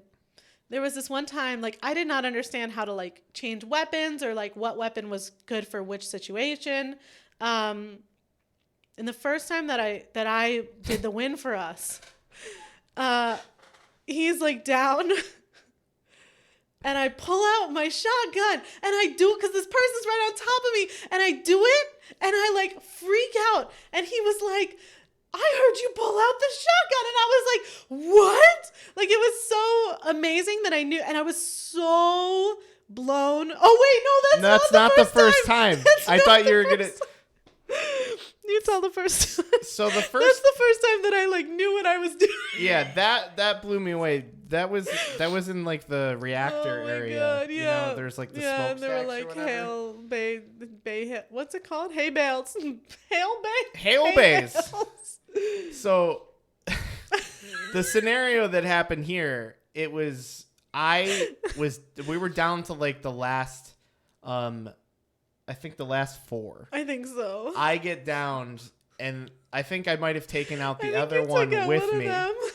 So we both go down, and then it's Alicia versus one other player. And she's like, I don't know what to do. She's firing her weapons, runs out of ammo on the one.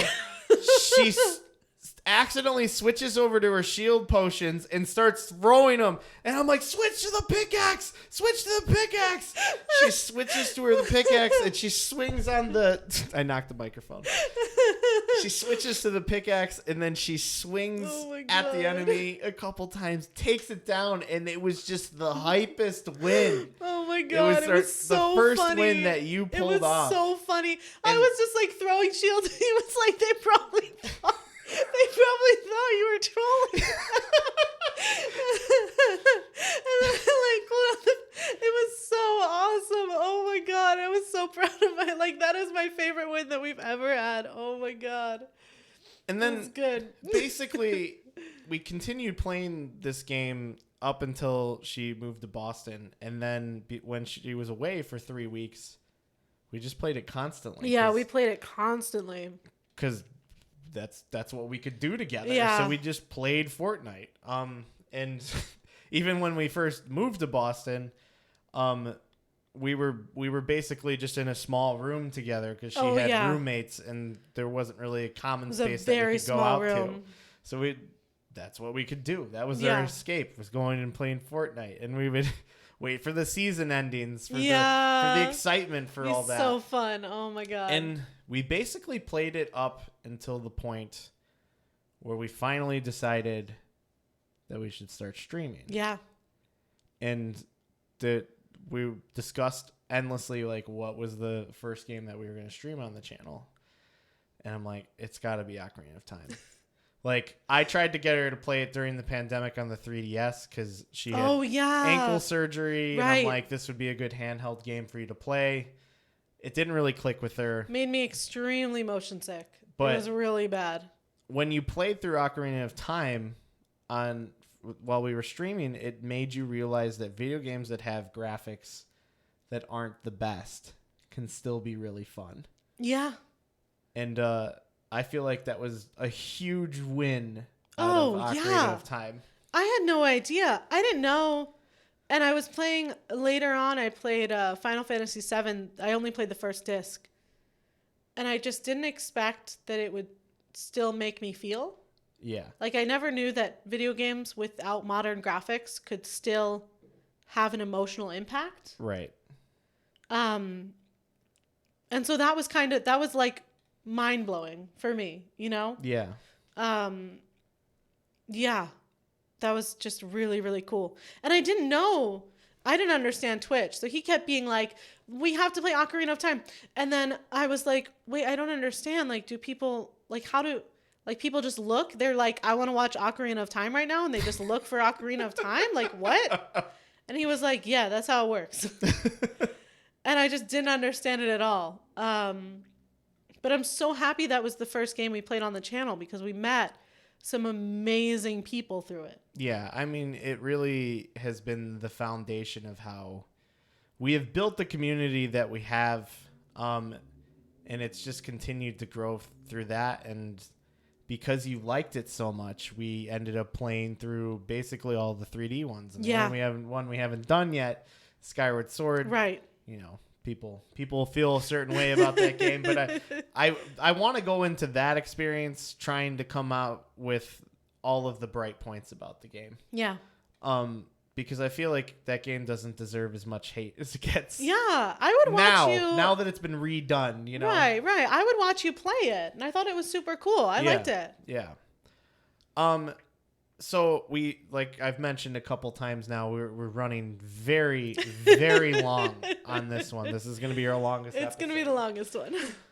So we've hardly even touched streaming. Yeah. Actually, we really haven't.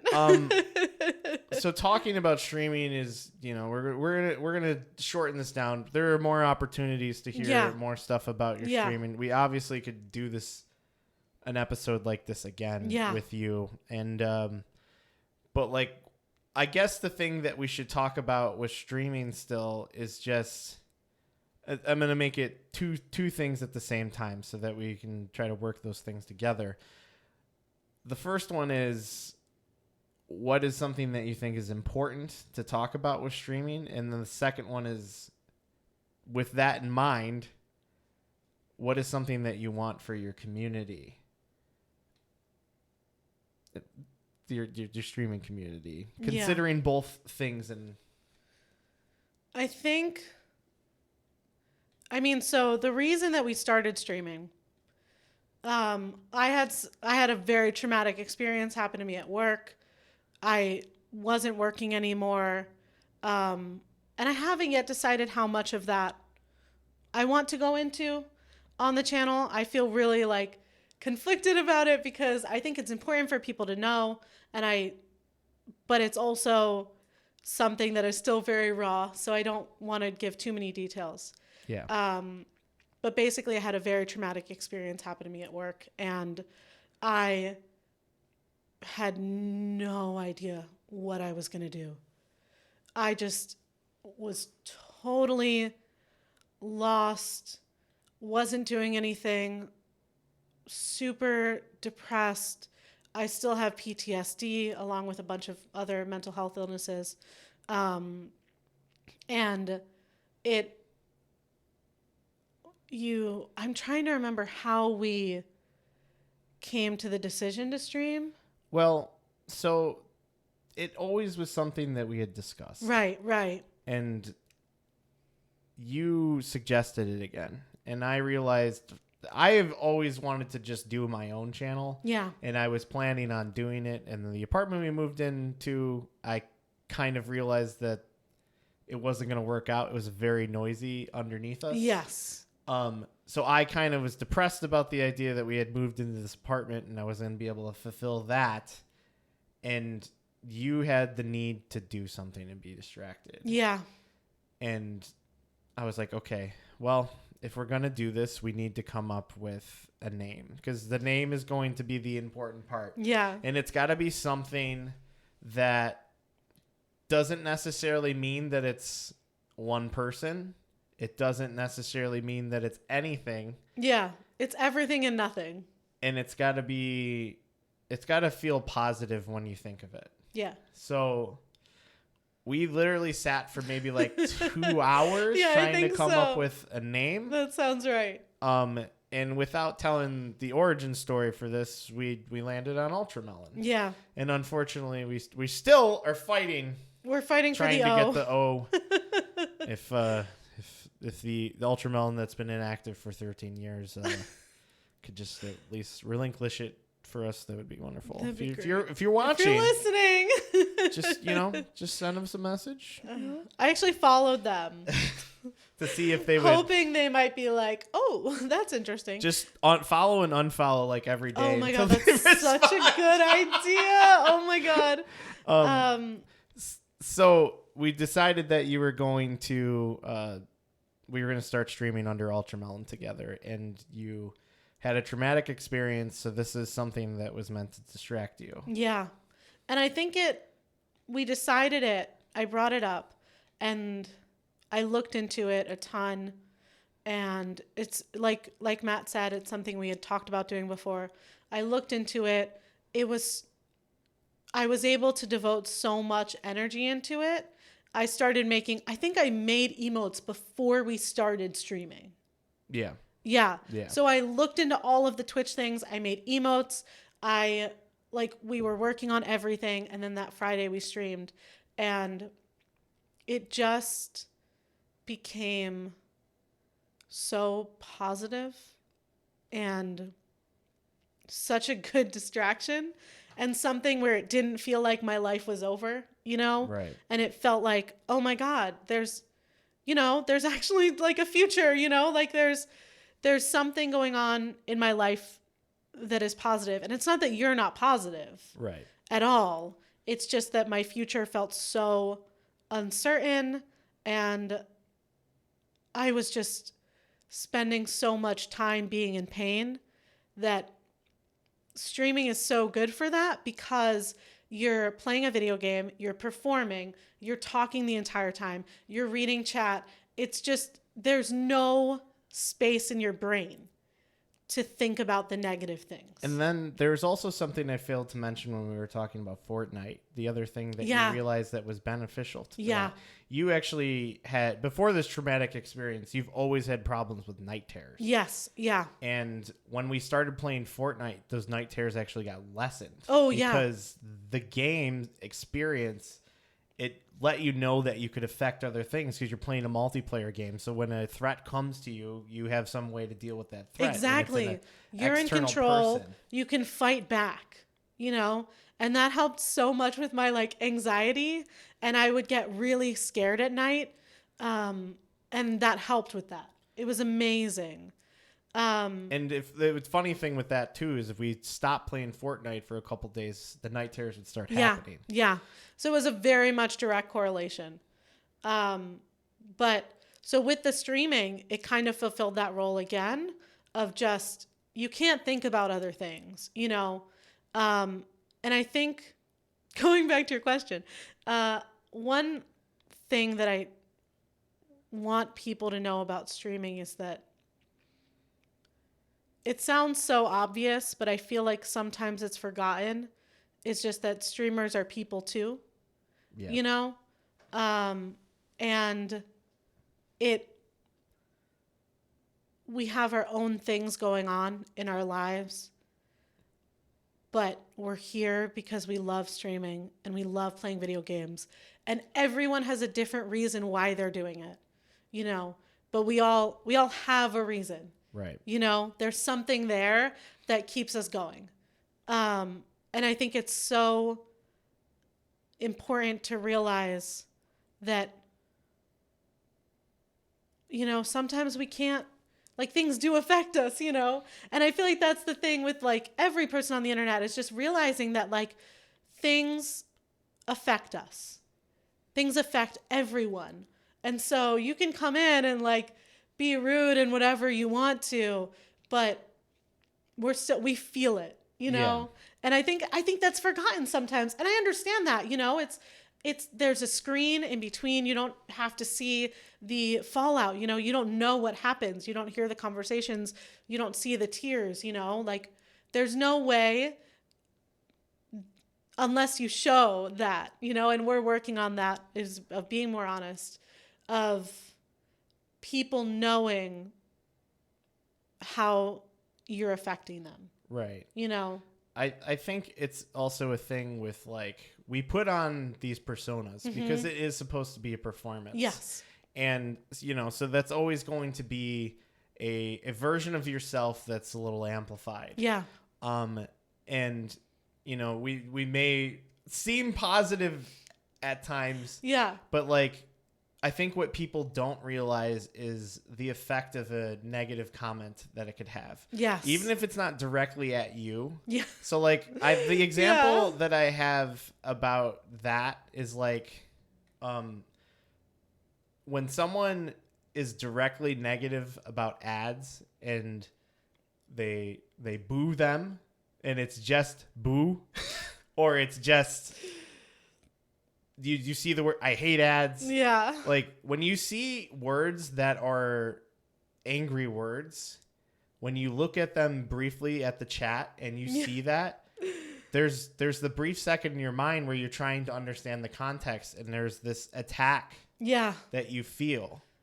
And that affects where the brain goes. So, like, looking over down at the chat, seeing a negative comment, then you're like, well, shit. And then you pause and you try to come back to that. Yeah. But sometimes it's hard because you already are having trouble getting on to camera in the first place. Right. It's like not every day is the day that you want to be talking.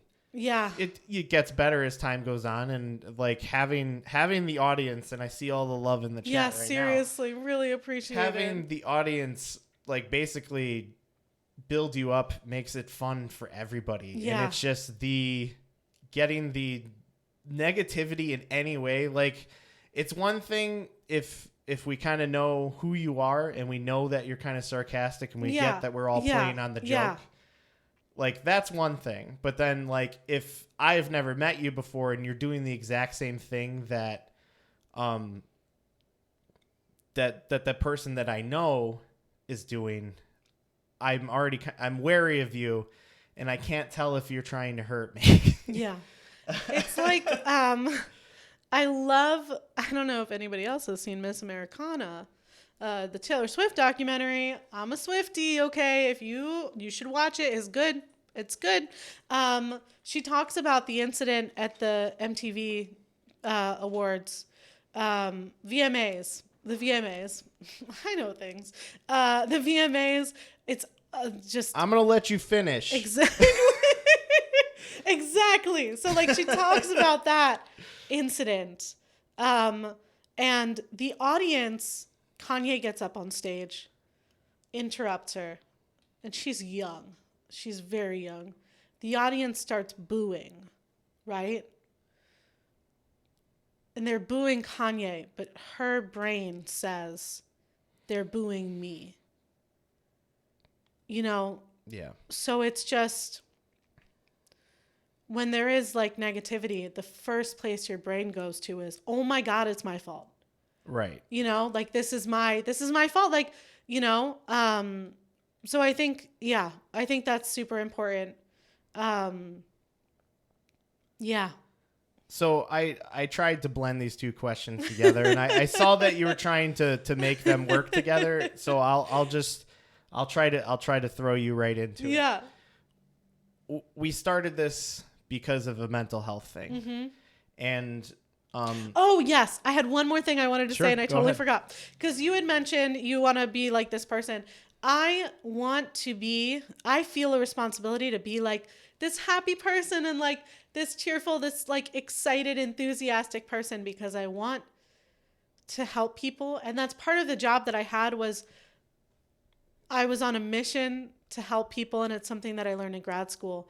And when the thing happened at work, that broke that idealism.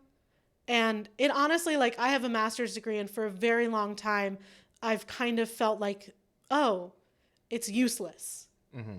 You know, there's no point. There's nothing to this degree. Everything I learned is a lie. There's no point in trying to help people. And with streaming, I found a different way to do that. And so, like, I love being able to make people feel better. And I love the idea that I can help people in some way, because I never thought I'd be able to do that again. Yeah. I never thought I'd be able to help people, you know? Mm-hmm. And so it's something that we've decided we want to do more, is talk about mental health and talk about issues. And I do think, like, I love being the positive person that, like, makes someone feel better, you know? And also there's a value in being that person, and also showing I'm going through things too, you know? And I think that, it ties in to your question about the community. Yep. I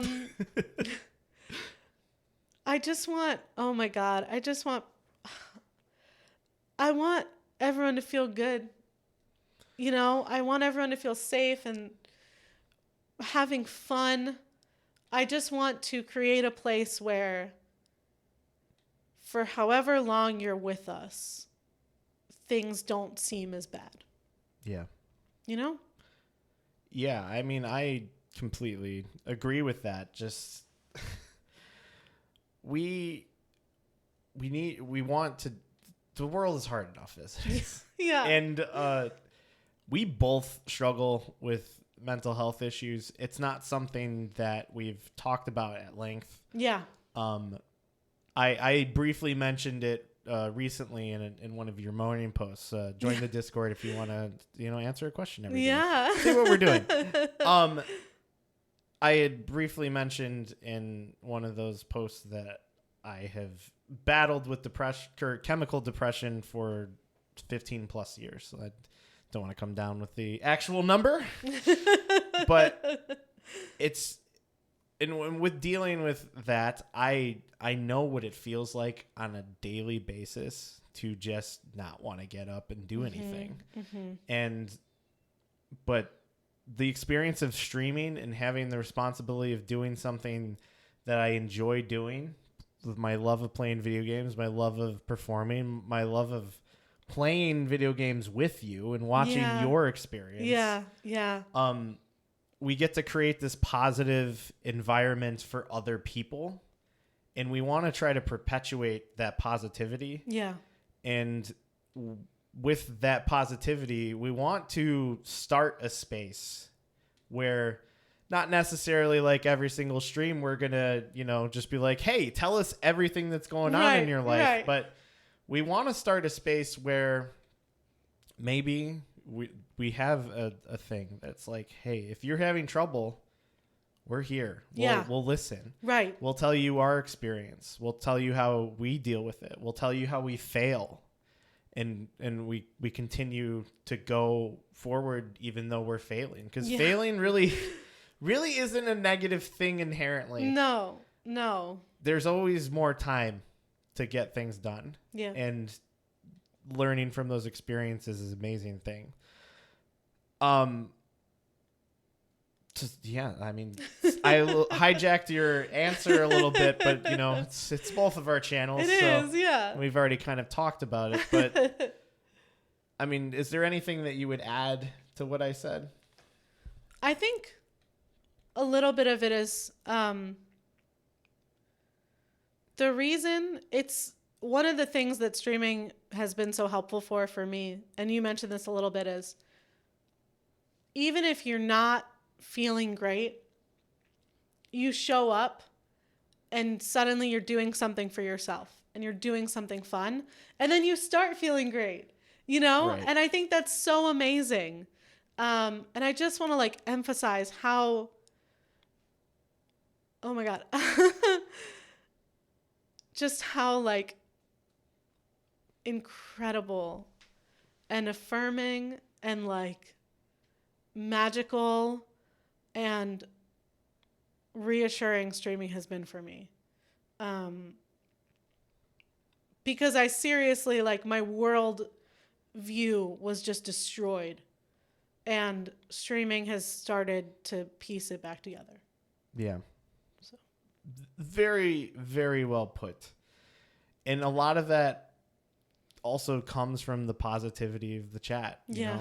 I mean, people that we would never have met, that somehow through the magic of the internet and the magic of happenstance, the butterfly effect. Oh my God. You were all here in this chat listening to us talk about crazy. This and seeing positivity from that, joking around with each other. It's just an amazing experience, and it's something that we want to continue to build, and something we want to continue to perpetuate, and just try to make everybody else's days better too. Yeah. Well, it's been a long one so far. It has. I don't know if we're going to beat the length of this one. I don't know.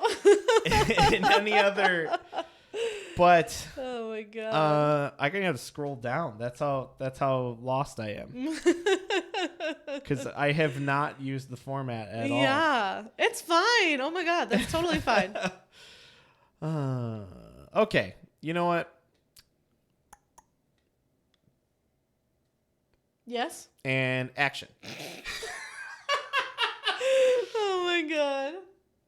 So we've talked a lot about all of your video game history. Yeah. And there still is, there's more to untap. There's stuff. Just like every episode of the Playerspectives podcast, there are so many other things I want to talk to you about. There's so many other things that I want to, get the ducks in the row and figure out the timeline. Right.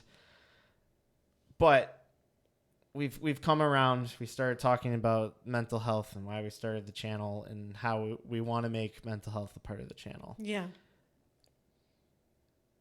Including that and anything other than that, is there anything else you want people to take away from this interview? And you can go as long as you want. Oh my God.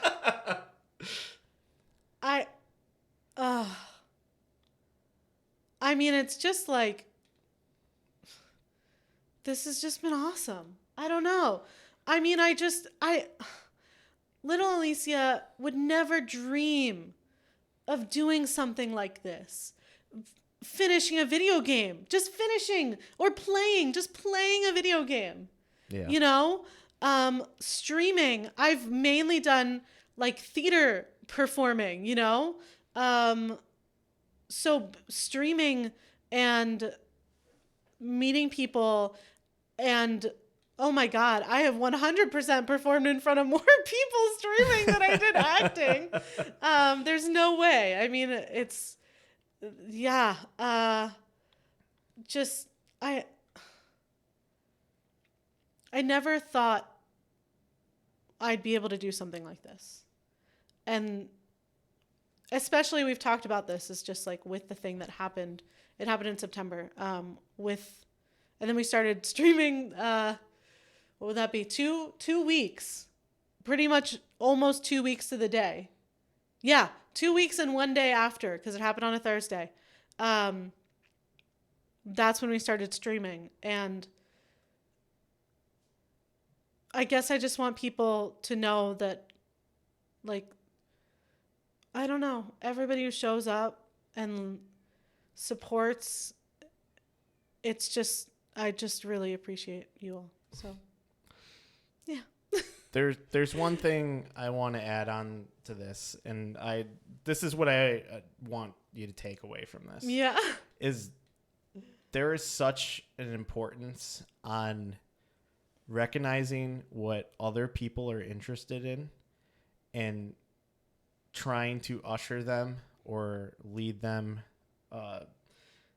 to the things that they like. Don't ever be the person that is going to stop somebody from learning something that they love. Oh my God. As we talked about earlier with the karaoke revolution experience. Perfect score. Oh man. An insult. No more singing after that. Yeah. You know, you don't want to be the person that takes away somebody that loves singing by being negative. Yeah. One comment can change things. Oh my God, seriously. One instance of negativity can hurt somebody. And it's the same thing with video games. If somebody is showing an interest in something and you love that thing, recognize the fact that they have an interest and show that why you love this and help them love it too. Be the person that's going to perpetuate positivity and be the best teacher that you can with that too. If they struggle, tell them how you could do better with that. Yeah.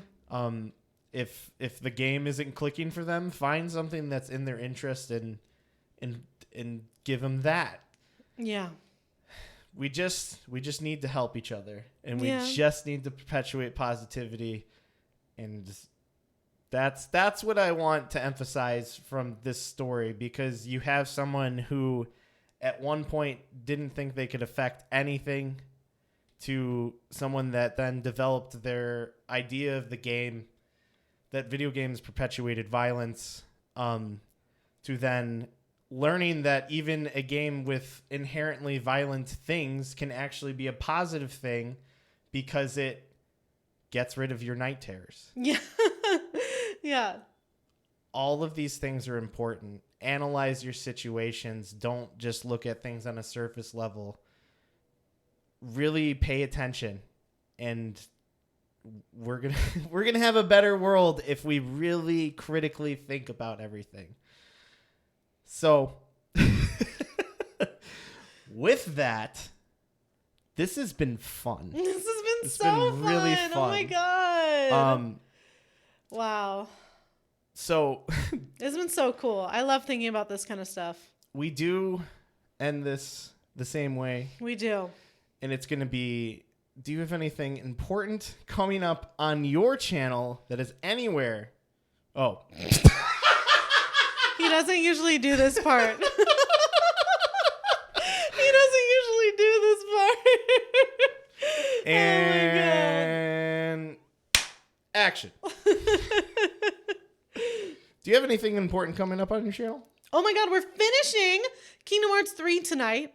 It will not be tonight when this podcast finally gets released. Yeah. I am so excited. It has been a magical experience, and I'm sure I'm going to cry because I've cried at every single Kingdom Hearts game that we finished. So I'm really, really excited about that. And then we're continuing. We're going to do Melody of Memories. Well, I want to emphasize before you say Melody of Memories, we're finishing the main game tonight. I forgot, yeah. Then we're going to play the DLC possibly tonight, possibly tomorrow. Yes. And then whatever else happens after that. And then it's going to be Melody of Memories. Yeah. That's an important distinction so that we don't have any spoilers thinking that seriously. We're also trying to decide what we're going to play next, so make sure you show up and vote for our next series. We're thinking about The World Ends With You, Final Fantasy, or Nier, which I'm super excited for all of those. And then other than that, I don't think there's anything coming up, is there? We have ideas for more collaborations. We do have ideas for collaborations, the yeah. Among Us stream, which was a freaking blast. It was so fun. I'd love to do just that with everyone again. Yeah, that was awesome. But if you liked the race that you saw Russell and I do, those are the little ideas that we just need to schedule. Yeah. So psyched. Once I look at the calendar and go, hey, these are the days that will work. Let's see who else can work with those days. Yeah. We'll start announcing that. I'm going to say that Sundays are probably going to be likely the thing, like the day that we're going to start. Probably, yeah. Sunday evenings. Doing stuff like that after the podcast. Podcast. Is there anywhere other than twitch.tv/UltraMel0n with a 0 in the melon where people can find information about what you're doing? Oh my God. Well, we have a Discord. Okay. We have a bunch of social medias that I don't keep up with. Exclamation point Discord in the chat right now. In the chat. We have a YouTube channel, which is just UltraMel0n, no 0, I think. No 0. We have a Twitter, which is Playerspectives. Have you done posts on there yet? Yeah, I did like 2. Nice. That's going to be increasing as we start releasing the podcast on a regular basis. We just have to get the editing part down. Yeah. If you notice, there are pauses in times where I clap my hands together and say action. A lot of editing gets done. A lot of editing. The only one that's currently edited right now, so you can understand. If you look on any of your podcast apps, you literally can listen anywhere. To the episode with Retro Jenny, and that one's nicely edited. That one is edited. But the other ones are not up yet, and I apologize to all of our wonderful guests that are waiting for their episodes to get I'm so sorry. edited, but we will start picking up on that. Yeah. Other than that, I do think the other thing that you have to look forward to is we have written 6 songs. We have written 6 songs. We're looking to write 4 more. I'm so excited. We're looking to record just basic demo versions of that, and we'll release maybe some of them. And then we're going to try to transition that into actually making like a full album. Yeah. So that's going to be cool. Yeah. I'm excited about it. I'm psyched. We, before our Among Us stream, we just like randomly wrote 2. When we should have been getting ready, it was not the best timed thing. Yeah. Cat is freaking out. Does anyone else hear Mika in the background? Drop your Mika emote. Drop your Mika emotes if you can hear her. She's like, I thought I was allowed in here now. Not during the podcast, Cat. So sorry. It's just going longer than usual for her. So. Oh yeah, we're actually almost a whole hour over now. Crazy. At this point. Oh my God. Hi, Mika. Hi. This part's gonna get it out. Yeah. Okay, cool. Our plugs. Our 1-year anniversary of streaming is coming up on October 7th, which is almost 2 months from today. We haven't, which is insane. We don't know what we're gonna do. Discussed what we're going to do. Yeah. One thing that I do know that we want to do is we are going to revisit the first game that we ever played on the channel, which is Ocarina of Time. However, we are going to play the 3DS version. Oh, yeah. That's going to be fun. It's going to be the same experience, but a little nicer looking. Yeah. Little nicer looking. Yeah, I'm very excited for that. But we'll probably come up with something more to make it celebratory. Yeah. But yeah. Other than that, we get the podcast. So let's discuss that real quick. Yeah. The podcast is going to be on all your podcast apps, Spotify, and a bunch of other ones. Apple, the Apple one, we think you can search it now. Yeah, we might think you can look up Playerspectives and see it. It might be searchable. It was not for a while. But if you do use the Apple Podcast app and you can't find it, come to our Discord. There is a link to it. Yes. And then you can follow it there. It will start coming out on Tuesdays. I don't know if this next Tuesday is actually going to be it. And when this podcast releases in audio form, I'm going to edit this part out and change it with what the actual times are. Exactly. But for you watching the live show, this is just letting you know they're going to come out. They're going to come out. And we'll let you know when they will start happening weekly so Yeah. that we don't have this weird downtime. We might not have the live show for a couple weeks just so we can catch up on the editing. But we'll let you know if that happens. All of that will be on the Discord. So Yeah. please, if you are interested, let us know and join the Discord, and you'll be able to keep up with anything that we're going to be doing. Yeah. We will be back later playing Kingdom Hearts, finishing the base game for 8 p.m. Kingdom Hearts Central Time? 3 at 8 p.m., which is quickly approaching. And we have errands to run. Yes, we do. And a cat to play with and tire out. Oh, yeah. So, with that, ta-ta for now from me. I screwed this up. What? Damn it. You normally do this part. That's all right, hold on. Wait. It's water time. It's water time. Oh my God, soon that's going to say Kingdom Hearts 3, and I'm really excited. Everything is a mess indeed. I'm running it. So, it's been fun, me running the podcast here today for me. I thought you did a great job. Thank you. Yeah. I appreciate it and really am taking advantage of the fact that we will edit this in the audio format. And this is what I want to remind to people. If you find this interesting, if you find it interesting seeing this live and seeing the little things that happen in between, please tune in live. We're going to continue doing this. This is going to be a thing. 3 p.m. Sundays, Central Time. It's great times. Good times. But I've had enough fun with taking over the podcast, and, there probably won't be very many instances where I will be the main host. Yeah. But I am going to take my proverbial reins and hand it back to you. Oh, my God. Well, thank you so much for listening. This was awesome. I don't know. I don't usually talk about myself. So this was really cool. Usually it's just me and your therapist. That's pretty much it. I talk to you. I talk to my therapist. That's it. So this was really, really cool. And I hope everyone enjoyed it. Yeah. And I just want to say, eat your vegetables and take your vitamins, and ta-ta for now from me. And from the bottom of my heart, remember not to compare yourselves to strangers on the internet. This has been Playerspectives. Thank you so much for listening.